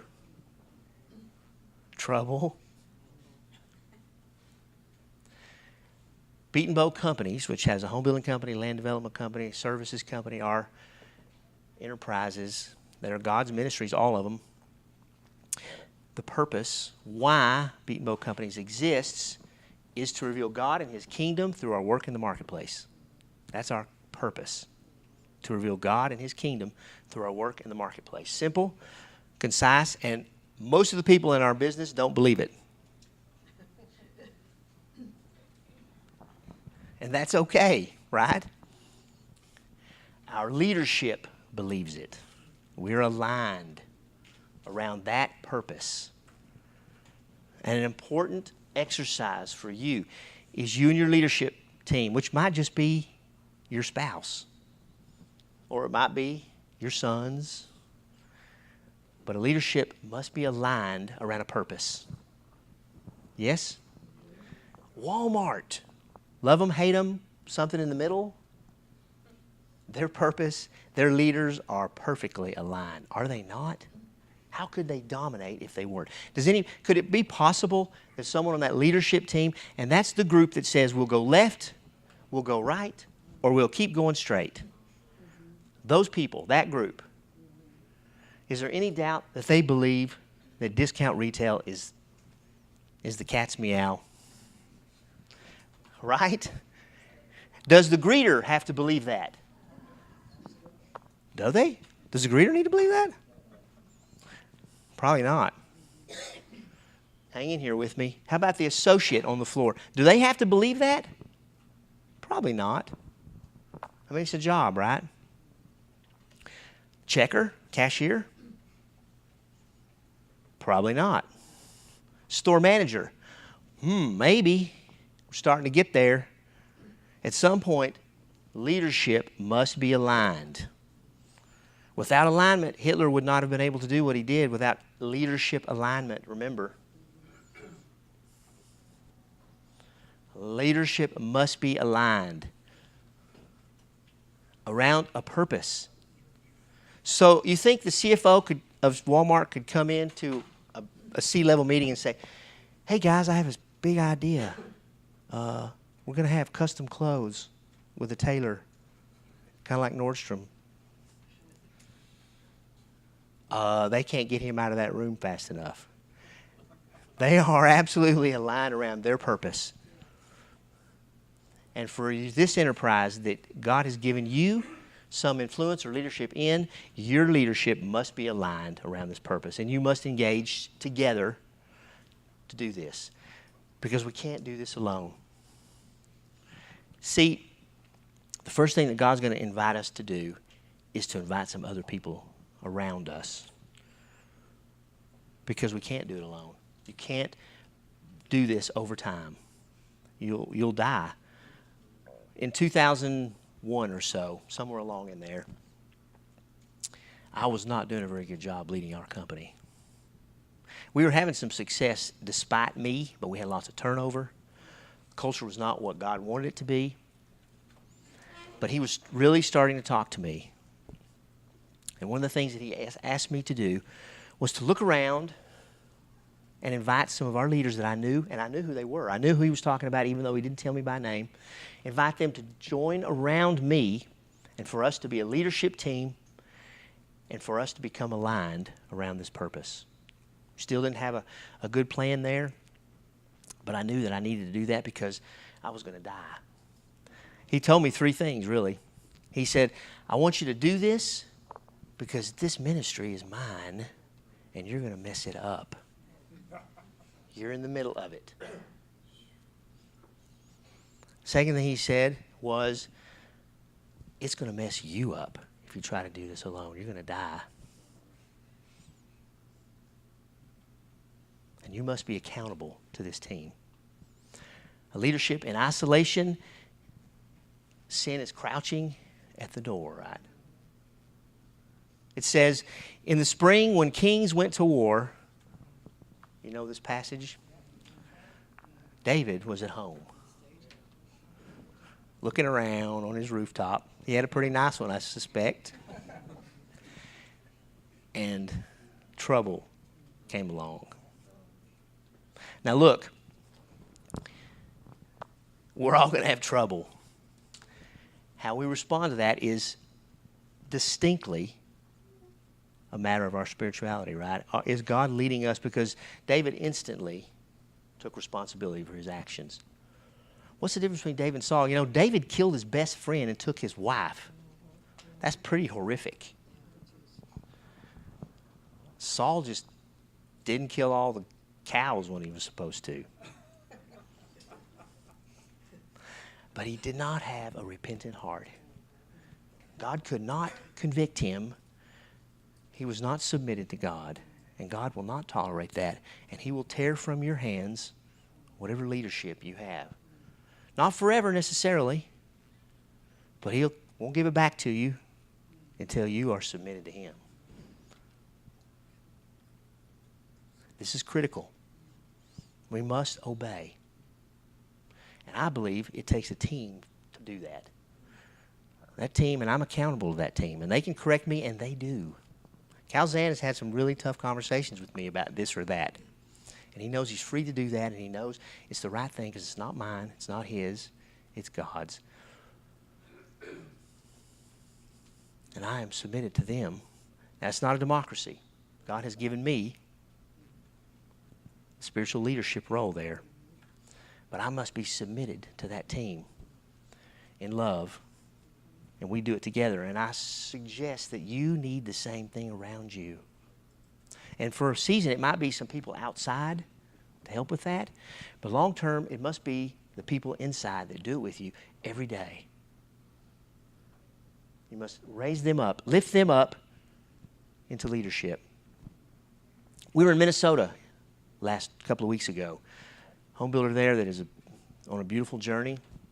And we were talking to one of the young ladies that is working there, and I asked her, what did you come here to do, Brianna? And she said, I came here to stab real estate signs in the ground. That was my first job. She said, I had a broken life, living with a man. We had a child together, and I had a child living in our home from another man. I was a mess. And then she pointed to the two owners, Rachel and Ben, and she said, but they loved me. They saw me. They see me every day. They lift me up. They showed me God. And it's changed my life. She's telling us about this because in the boardroom because she's on their senior leadership team now. And her son was baptized the past weekend. And her husband does not know the Lord. She asked us to join her in praying for him. But she found the Lord in the middle of that business. I found the Lord in the middle of our business. Jason beautifully told us he did. This can happen and should happen in the marketplace in the middle of God's ministries called our businesses. It starts with a leadership. Well, it starts with a spiritual leader, a senior leader, wholly submitted to God, spending time with God, which is critical. I know, and Holly knows, especially, when I haven't spent adequate time with God. And I'm trying to do it myself because, we just got to grab the handlebars. We think it's going to go off the rails if we don't. If you aren't talking to God, the King, every day and more, and hearing from Him, then I suspect you're building your own kingdom. You've got to spend time with the King. If we're going to build His kingdom, He's in charge. How could we go anywhere or do anything without asking Him? This is important. And I believe the next thing He's going to invite us to do is invite a team around us. Raise them up. In our business, again, everybody in the company does not know or believe in this very crazy purpose statement. That's a pretty crazy purpose statement for a home building company, don't you think? To reveal God. I can see on people's faces all the time, they're like, yeah? Huh.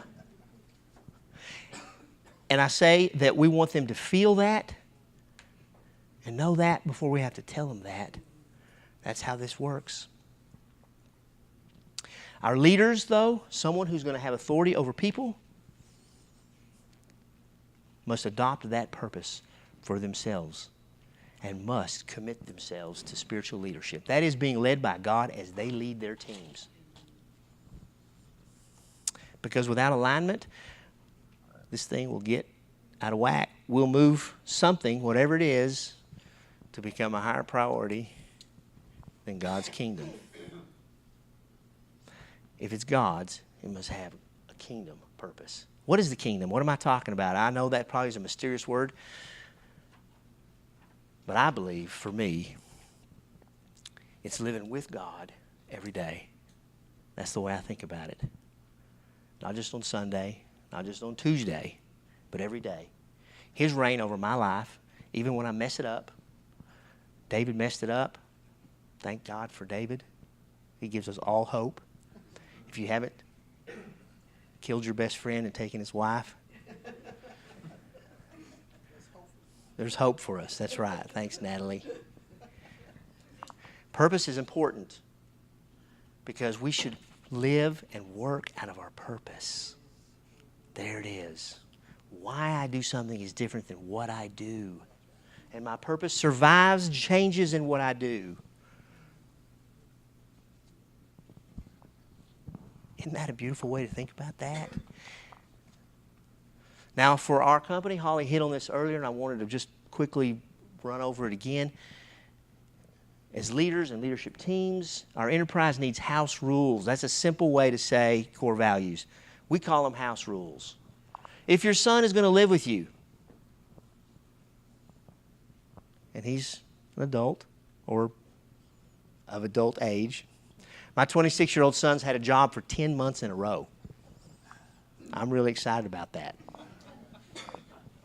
This whole work is important thing is a warm-up for some people. You got to warm up to that. And there's a couple of generations that are warming up to that, right? It's funny, though, that has a practical side. Now I can pay some bills and buy some stuff. But also, I've watched the power of that in him. Give our hands to something that's important. It's our purpose. To serve God in some kind of work is what we must do. And it changes us. And so if he came to live with me, we have some house rules. Don't have to live with him, live by him, and therefore you don't have to live with me. And the people who come to work in your enterprise need some house rules, core values. Now look, first and foremost for us, they are not overtly Christian in nature. This is not a holy huddle. They are elements of God's character, unique to your enterprise. And some people say, well, you know, we don't really have a culture. Yes, you do. Everybody has a culture. Just ask your people and they'll tell you what it is. It might not be pleasurable to do that. I know the Lord had to burn off some things in me and us that could not survive the house rules conversation. You know what I'm saying? But the very best things, the kingdom things about you, the leaders, and your enterprise are the house rules. They're what you value. Here, we're going to be generous. Here, we're going to be unified. Here, we're going to grow. Here, we're going to do things with excellence, not perfection, but with excellence. Those are house rules, and you need them. And you have them. If you haven't written them down, they're whatever the people make them, and you might not want that. And your leadership needs to determine what you want those to be, and strive for those and communicate those out loud. Use your outside voice. And establish those and use those as you select people. So, as Holly said, we select people, hand select people. That's the right way to think about it.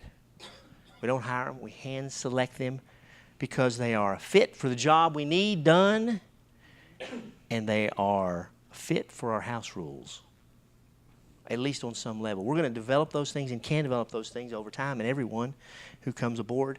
But that's how we're going to do that. That's how they get to be here, and that's how they get to stay. And if we have to split with someone in our environment, it's usually over a house rule of some kind. If they're not out of the kingdom, God still loves them. Did God remove Moses from management? I think he did. He was unhappy with him. Not altogether, but he said,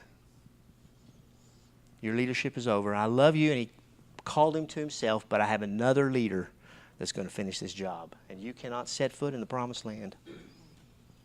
Now, he loved Moses, and that's where we need to do this better. When we part company, we are a high accountability culture.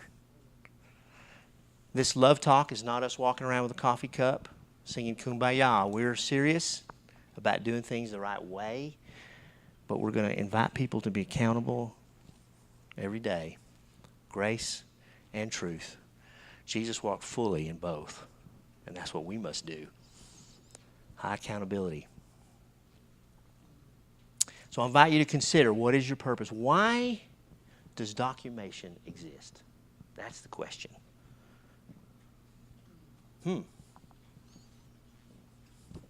Question for you and your leadership team to cuss and discuss.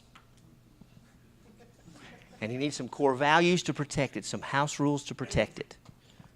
And we say that a leader submitted to God changes their style to a kingdom style, a relational style. That's the style Jesus used. He walked around and talked around and ate and drank and slept. He was engaged directly and specifically and personally with his team. And that, we believe, is a kingdom style. And so a kingdom leader and a kingdom style will automatically, a kingdom culture will begin to emerge. That's what we want to do. So, maybe we want to ask some questions? I think you wanted.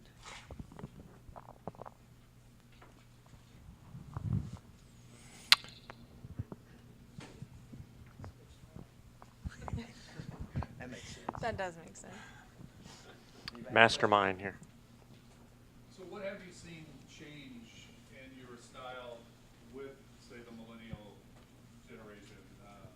Lots of talk about their institutionalized sense of impatience, things moving sense. Have you seen a difference in the labor force you're dealing with now compared to 10 years ago? Yeah, you know what I love about millennials? They are causal. They want what they do to count. Yes. That, we can work with that. It's just a matter of helping them see that as God's kingdom as the cause. You know, I think we need to understand that every person, baby boomer, a millennial, you know what? We all respond to love. When somebody cares about us and the leadership is authentic and tells the truth and apologizes and leads with integrity and cares genuinely for the people, that works every time for people. It does. No matter the generation. We can laugh and have fun about all the different things about different generations, but God made us. We're all just like Adam and Eve and Cain and Abel and Abraham and Jacob and Isaac, and we're all just people that genuine love. God's love is what transformed us, what transforms us to reveal God in our relationships and in our style works.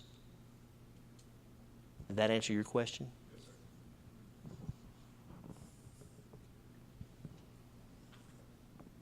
Who's next?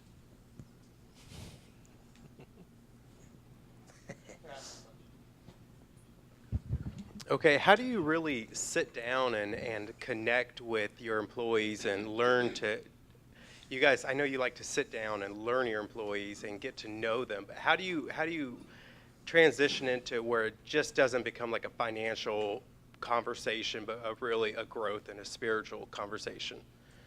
That's a great question. It's Danny, right? Yes. Well, first, I can't do that with everybody. Holly can't do that with everybody, so we're going to do that with a group, and they're going to do it with their groups, etc. And so strategically, the first thing, I bet you some people think, man, I've got 12 people that are directly reporting to me. Maybe you shouldn't have 12 people. That might be a question to ask the Lord. Do you need to restructure that?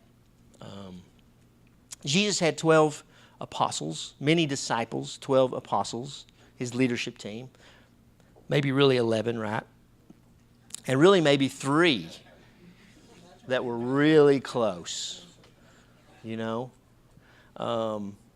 So we take that, we use that model. John 17:6, Jesus' prayer for his apostles, very specifically. He's praying for the men that God had gathered around him, right? He said, I'm not praying for the world, I'm praying for the ones you sent to me, that you gave to me, that were yours. The first thing he says in John 17:6, the first thing he says about it, this feels kind of like a leadership review with the Father too, to me. Maybe that's the business guy in me, I don't know. But Jesus says, I have revealed you to those whom you gave me out of the world. First words. It almost feels like Jesus could say, like you asked me to. And he goes on to say that he brought, I shouldn't paraphrase, I should just read his word. They were yours, you gave them to me, and they have obeyed you, obeyed your word. I've got underlines all over it, sorry, that's why it's a little hard to read. Now they know that everything you have given me comes from you. For I gave them the words you gave me, and they accepted them. They knew with certainty that I came from you, and they believed that you sent me. I pray for them. I'm not praying for the whole world, but for those you have given me, for they are yours. I think that's 5 verses.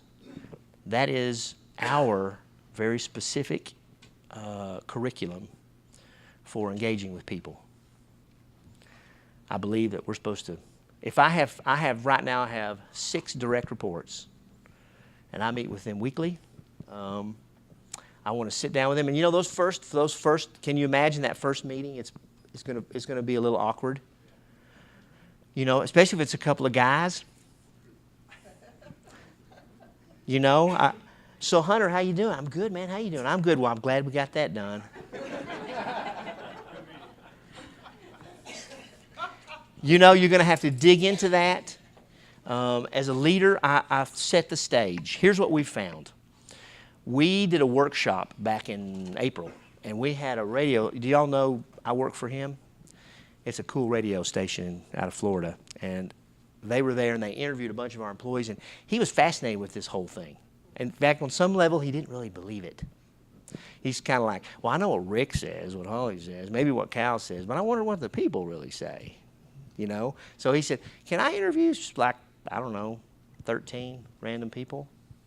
I said, sure, and he did. And he asked them very specifically and directly about their one-on-one. Some of them were leaders and some of them were just frontline workers. And every single one of them said that their one-on-one was their favorite time of the week. Do you know people are yearning to sit down with someone who really wants to hear what's going on in their life?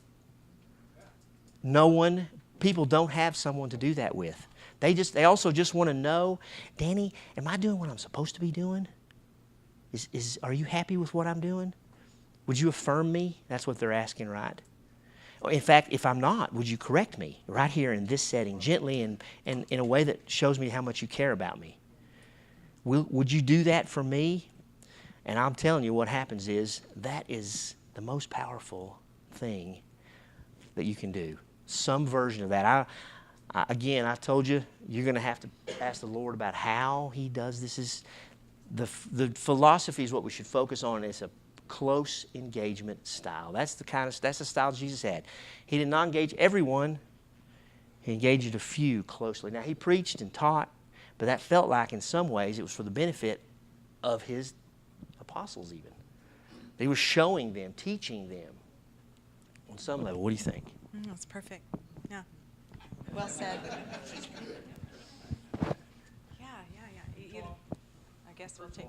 Thank you so much for what you guys are doing and putting structure to it and really motivating us to go back and look at how we operate for kingdom purposes. You talked a lot about how you do that with your employees. Is there part of that? I'm a financial advisor, so I spend my day talking to clients and walking through life with them. So a lot of mine is I've got a team of 5, but a lot of mine is through clients or customers. Do you guys have the opportunity to do that, or what does that look like in what you're doing? Yeah, our builders. Well, our customers are people that God sent. And they need God revealed to them. God loves us, and he wants all of us to see that. It ain't love if we have to. So it's going to happen if we show his love initially, right? And so customers, we give a Bible to every customer. That kind of in some ways mildly is a bit of a religious thing, but it's a powerful thing because now the Word of God is in that home. And we have heard over the years stories of people going back to that because they knew there was one in the house when struggle came. And maybe, just maybe, the presence of God's Word in that house is powerful anyway, you know. But salespeople that love the Lord should pray with customers, and they do. In fact, not too long ago, we had a customer, somebody was buying a home from us, and they had a traumatic thing in their family, and one of the salespeople was telling us this story. Somebody knocked at the back door of the model home. She went to the door, And it was that customer had come there to talk to her salesperson because she knew that that person loved God and had prayed with her, and she didn't have a pastor or anybody else. Isn't that amazing? Wow. That's a cool thing. Not in a forceful way, not in a religious way. The world doesn't need more religion. The marketplace doesn't need it either. Genuine love and care works every time. We had a builder, one of our builders, a contractor, a bricklayer, came to him and told the story that his son had committed suicide. This builder doesn't know God. He's one of the guys that works on our home sites, but he knows this guy, and he has been loved in a deep way by his construction manager, and he knows generally that he's free, and that he tells this story like this. He knew that he was supposed to do something, that he needed to do something, and he didn't know exactly what, but he went and got some other people involved, and they prayed for and raised some money for a funeral for that boy, and they were just there. You know, we can't fix these problems. There's no fix for that. There's only going along with them. That's all we can do sometimes. But thinking about this and just asking the Lord, He'll show. Your finances are one of those crazy things where there's lots of opportunities at times to speak truth and for God to be revealed in those. And He wants us to do that. He wants His ministries to minister to everyone who comes near. That's what we say, whatever that looks like. And in business, in the marketplace, we have such an amazing opportunity, don't we? I mean, it's okay for us to be more excited about our mountain, I think. I mean, it feels like we have such opportunity, and God wants to do so much through us. So with all the opportunities you have for the one-on-one feedback, how do you then take that feedback and process it upstream in terms of, how you garner and act and process what to do with the good feedback that you get back in the trenches?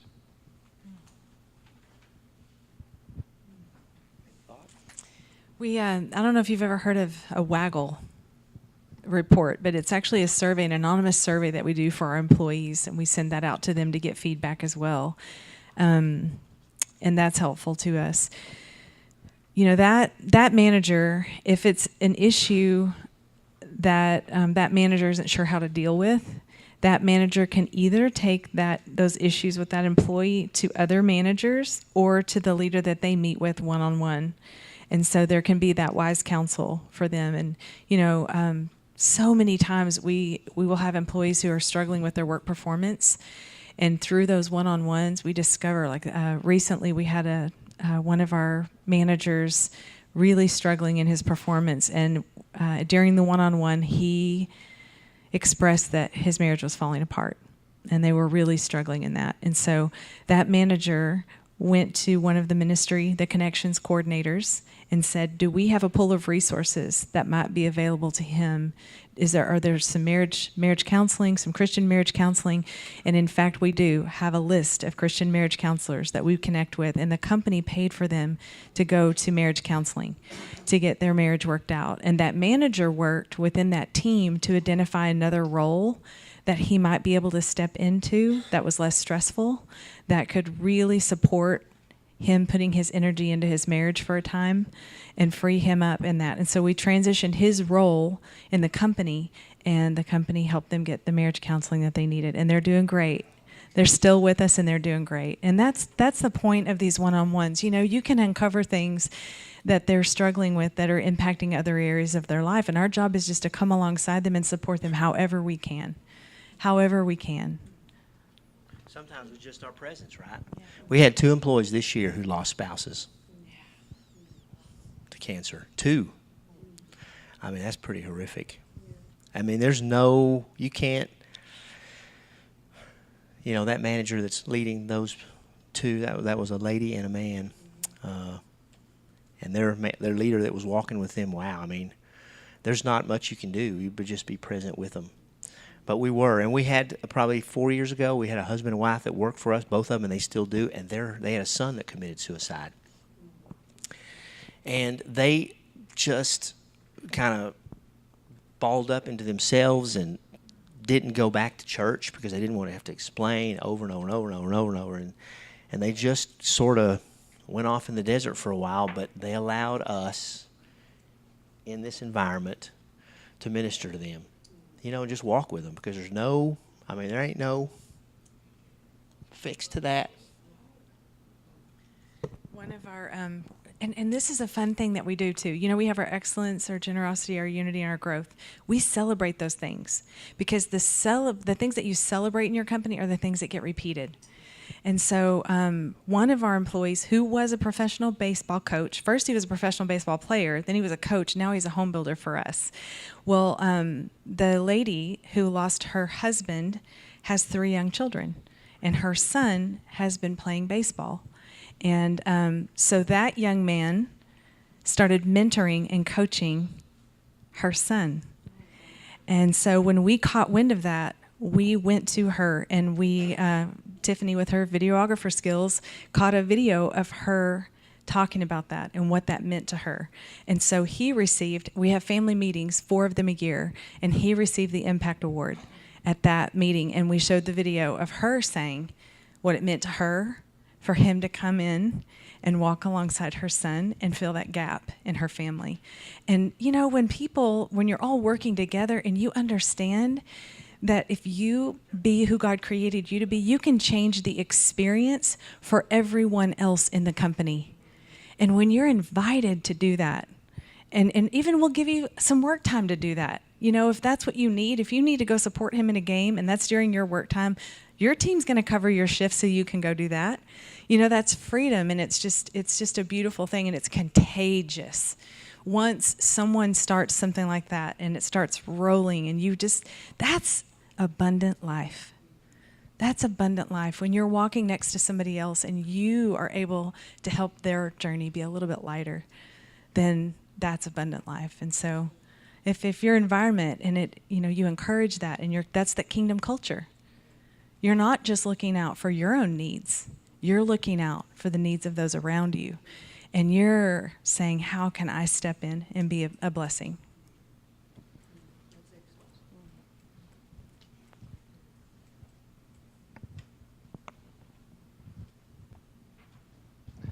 As I suppose, out of these 200 employees, there are many that are going to regular churches. Yep. How is the feedback you get from their pastors, their leaders? How is your relationship towards the others? Because I can also imagine some of your employees call you pastor. Mom and dad. A lot of them call us mom and dad, or grandma or granddad. We're grandparents now. So how is the feedback from their pastors? Unfortunately, competition. Which I'm a pretty competitive guy, but the Lord's really been burning competition off, because I think He's been saying to me, my kingdom is about cooperation, collaboration, not competition. In the business world, no more, no less. In the church world, there's just this competition, and sometimes people don't understand. It's just not widely believed by the church community, frankly.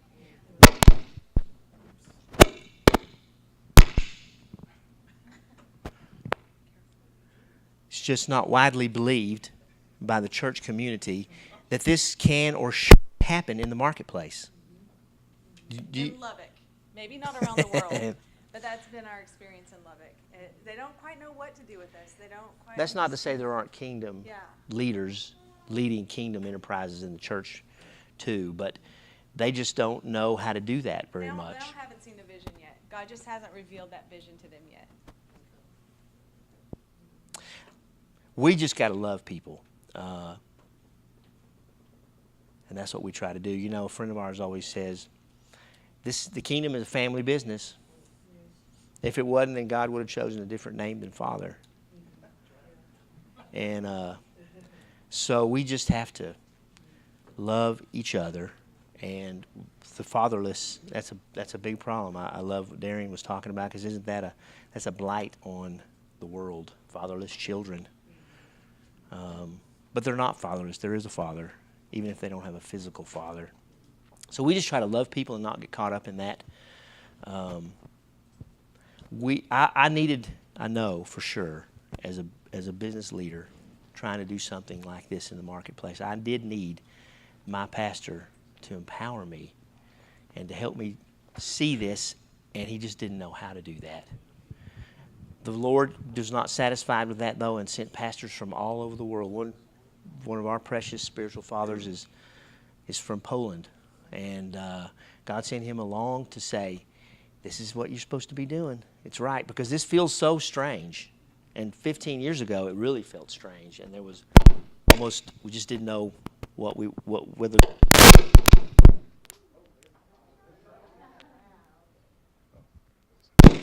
what's beautiful is that the gentleman from Poland who's really been shepherding us was shepherd from right here.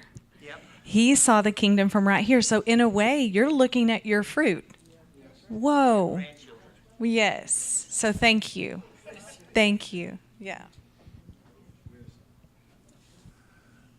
So walk us through what because I try to run my companies with tons of grace and love, but where do you draw the line? Because that's always the hard thing. It's like when you're full of grace, you're full of chances. Yeah. You know, and talking about yeah. Like at some point, how do you break the relationship? Yeah. So without going so far that they're. Yeah. Because you can also the fear is being in a position where you don't feel like you have boundaries of enough's enough. Yeah. Right? And this is a very difficult thing and something we have struggled with for years. Absolutely great question. We are high accountability. And so in our growth plans that we have with our employees and in our ministry position descriptions, job descriptions, that's all outlined. The expectations are all outlined there. And so then we're just so careful, not during one-on-one time, but to meet with them and help them gauge where they're at with that. And, just talk openly with them. It's that truth and love. And it's, this is great, and we need to see more of this. This, we need to see a little less of this, And here is a real area of growth. And we really need to see growth in this. And this is what growth would look like in this area for you. And we really point that out. And the next time, okay, I'm really not seeing growth in this area. So then we have, after several conversations, and we have, even write-ups, and we'll have them sign it and say, this is the expectation. This is really where we have to get to walk in success in this role. And I'm signing it, you're signing it. We're understanding that this is, if we don't see measurable progress in these areas by this time, then we have what we call a 911.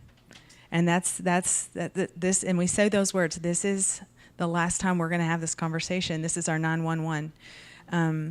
If we don't see marked improvement in this area, we're going to need to do something different, One of our measures that we've learned to look for over time is progress. If someone is showing progress of any kind, of any amount in that area, we are to keep giving grace. The moment we see no progress, no growth, and it's almost like the heart hardens. Do you know what I'm talking about? Their heart just gets hardened. They have a change of heart, and it's just, they're dug in, and there's not going to be change. And so it's those things the Lord has really taught us about. That's when it's time to have that, and it's, listen, you are not fully alive here. You're not thriving here. And we need to release you to go find where you can thrive and come fully alive. And we have failed at this, 26 years, for a lot of years, we had a lot of people leave with a wound. And, that grieves our hearts now. And we've even gone back and made phone calls as the Lord has put people on our hearts and just said, goodness, we didn't know how to do that better. I wish we would have known how to do that better. And please forgive us for any wound that we have caused in your heart. We don't want you to walk with a wound. Well, what happens is if it's a family, a parting is going to be even more traumatic in some ways. This really has to start. I always use this example. I'm in the home building business, and we pour a lot of concrete. if I'm explaining a crack in the concrete to a customer after it's happened, then it's a bunch of excuses. But if I told them in advance that the two things I know about concrete is that it gets hard and that it cracks, and you can expect it to crack, I've created an environment where that relationship has some context. And, you know, I need to tell someone that I'm leading that I really genuinely want the best for them. And they're not, those are words on that first day, maybe, and they're going to have to see that over time. As I get to know them, as I genuinely care about their family, what's going on in their life, I set the stage for the opportunity at some point, if necessary, to correct something. You know, we think of, if two people are walking along and they're off just a little bit, 1 degree, maybe they're off 1 degree. In 100 yards, that's like, you know, we're getting off. 200 yards, a mile. Pretty soon they're way over there. So, you know, imagine that Southwest Airlines pilot flies from here to there. How many adjustments does he have to make to do that? Thousands, maybe hundreds of thousands. Gentle, as you go, as we go, correction will solve a lot of those problems. Now, there are people that are just going to, something in their life or whatever is going to cause a significant, you know, we can't. The answer there is to be gentle. We love you. This is not the right thing for you. We got to, but, you know, and they're not ready to be friends after that moment for a minute, right? But I want to follow up with them later and I tell them, someday I'd like for us to be friends. I hope this is a turning point for you and that you go to something else. And we've had that happen. We had a really harsh parting of company with a lady, and she just wasn't supposed to be doing that. And she went back into daycare, which she loved and was thriving. And she called us and said, thank you, a year later. She had to get over some things, right? That was the right thing to do. And she started doing daycare for our employees' kids at our winter retreat. She came back to work with us in that way, and what a beautiful thing that was. And so it's, you know, it's all about how we start and how we operate as we go. I mean, I can tell you anything, correct? If you really believe I love you and want the best for you. You know, imagine that. I mean, God does that with us. He corrects us, but we know He wants the best for us.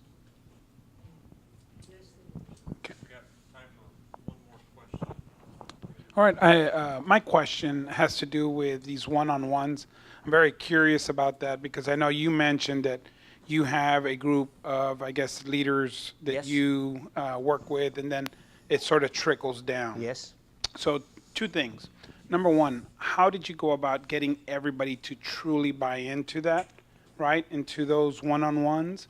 And then the other thing is, how did you help? I have to assume that for some people, that relational piece wasn't easy for them. So how did you go about working with them to help them make that or be more effective in Good those question. one-on-one? The first thing about that is that has to start with the leader. You know, if I started doing those, engaging closely with the people right around me. When God first called me to this, to establish a leadership team, I knew I needed to have a relationship with each one of them and lead them well over time and get to know them and do that a long time before I invited them to do that. And in fact, I did that really before I totally understood that we would make that a common practice, to be perfectly honest. And I'm kind of a pioneer from the gut. And Cal, who came along as the next president, is more of a farmer. I mean, he has really, that has been a powerful thing in his life. He's experienced a lot of power. So he really championed, let's do this all the way. We were doing it through our leaders, but not well into the, and of course we've grown by 100 people since he became the president. The company's doubled in size in the 3 years since he's been the president. That's God's blessing on that, an amazing thing.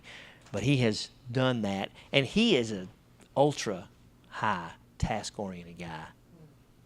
And so what happened was, and he tells this story often, the same thing Holly invited me to do, I invited him to do. I said, if you're going to be the leader, you have to love these people. How can you lead them if you don't love them? And you're going to have to ask the Lord to break your heart for them. Straight up. You're going to have to say, Lord, You got to break my heart for these people. Reveal them to me, their needs, their humanity, and make me care for them like you do. And so he prayed that prayer, and God started working on him, and is still working on him. Still working on me and all of us. Task-oriented people we're going to have the Lord's help, to do that. And so, 3 rules about the one-on-ones for us. Not saying for you. 1, leaders, you must do them. Everyone on your team, every week. 2, it's their meeting. Invite them to bring the agenda, and that's what is one of the most powerful things. People love to come in there and talk about what they want to talk about. And there's no rules about that. It can be about work. It can be about their personal life. It can be spiritual. I don't lead that. I let that be whatever it is.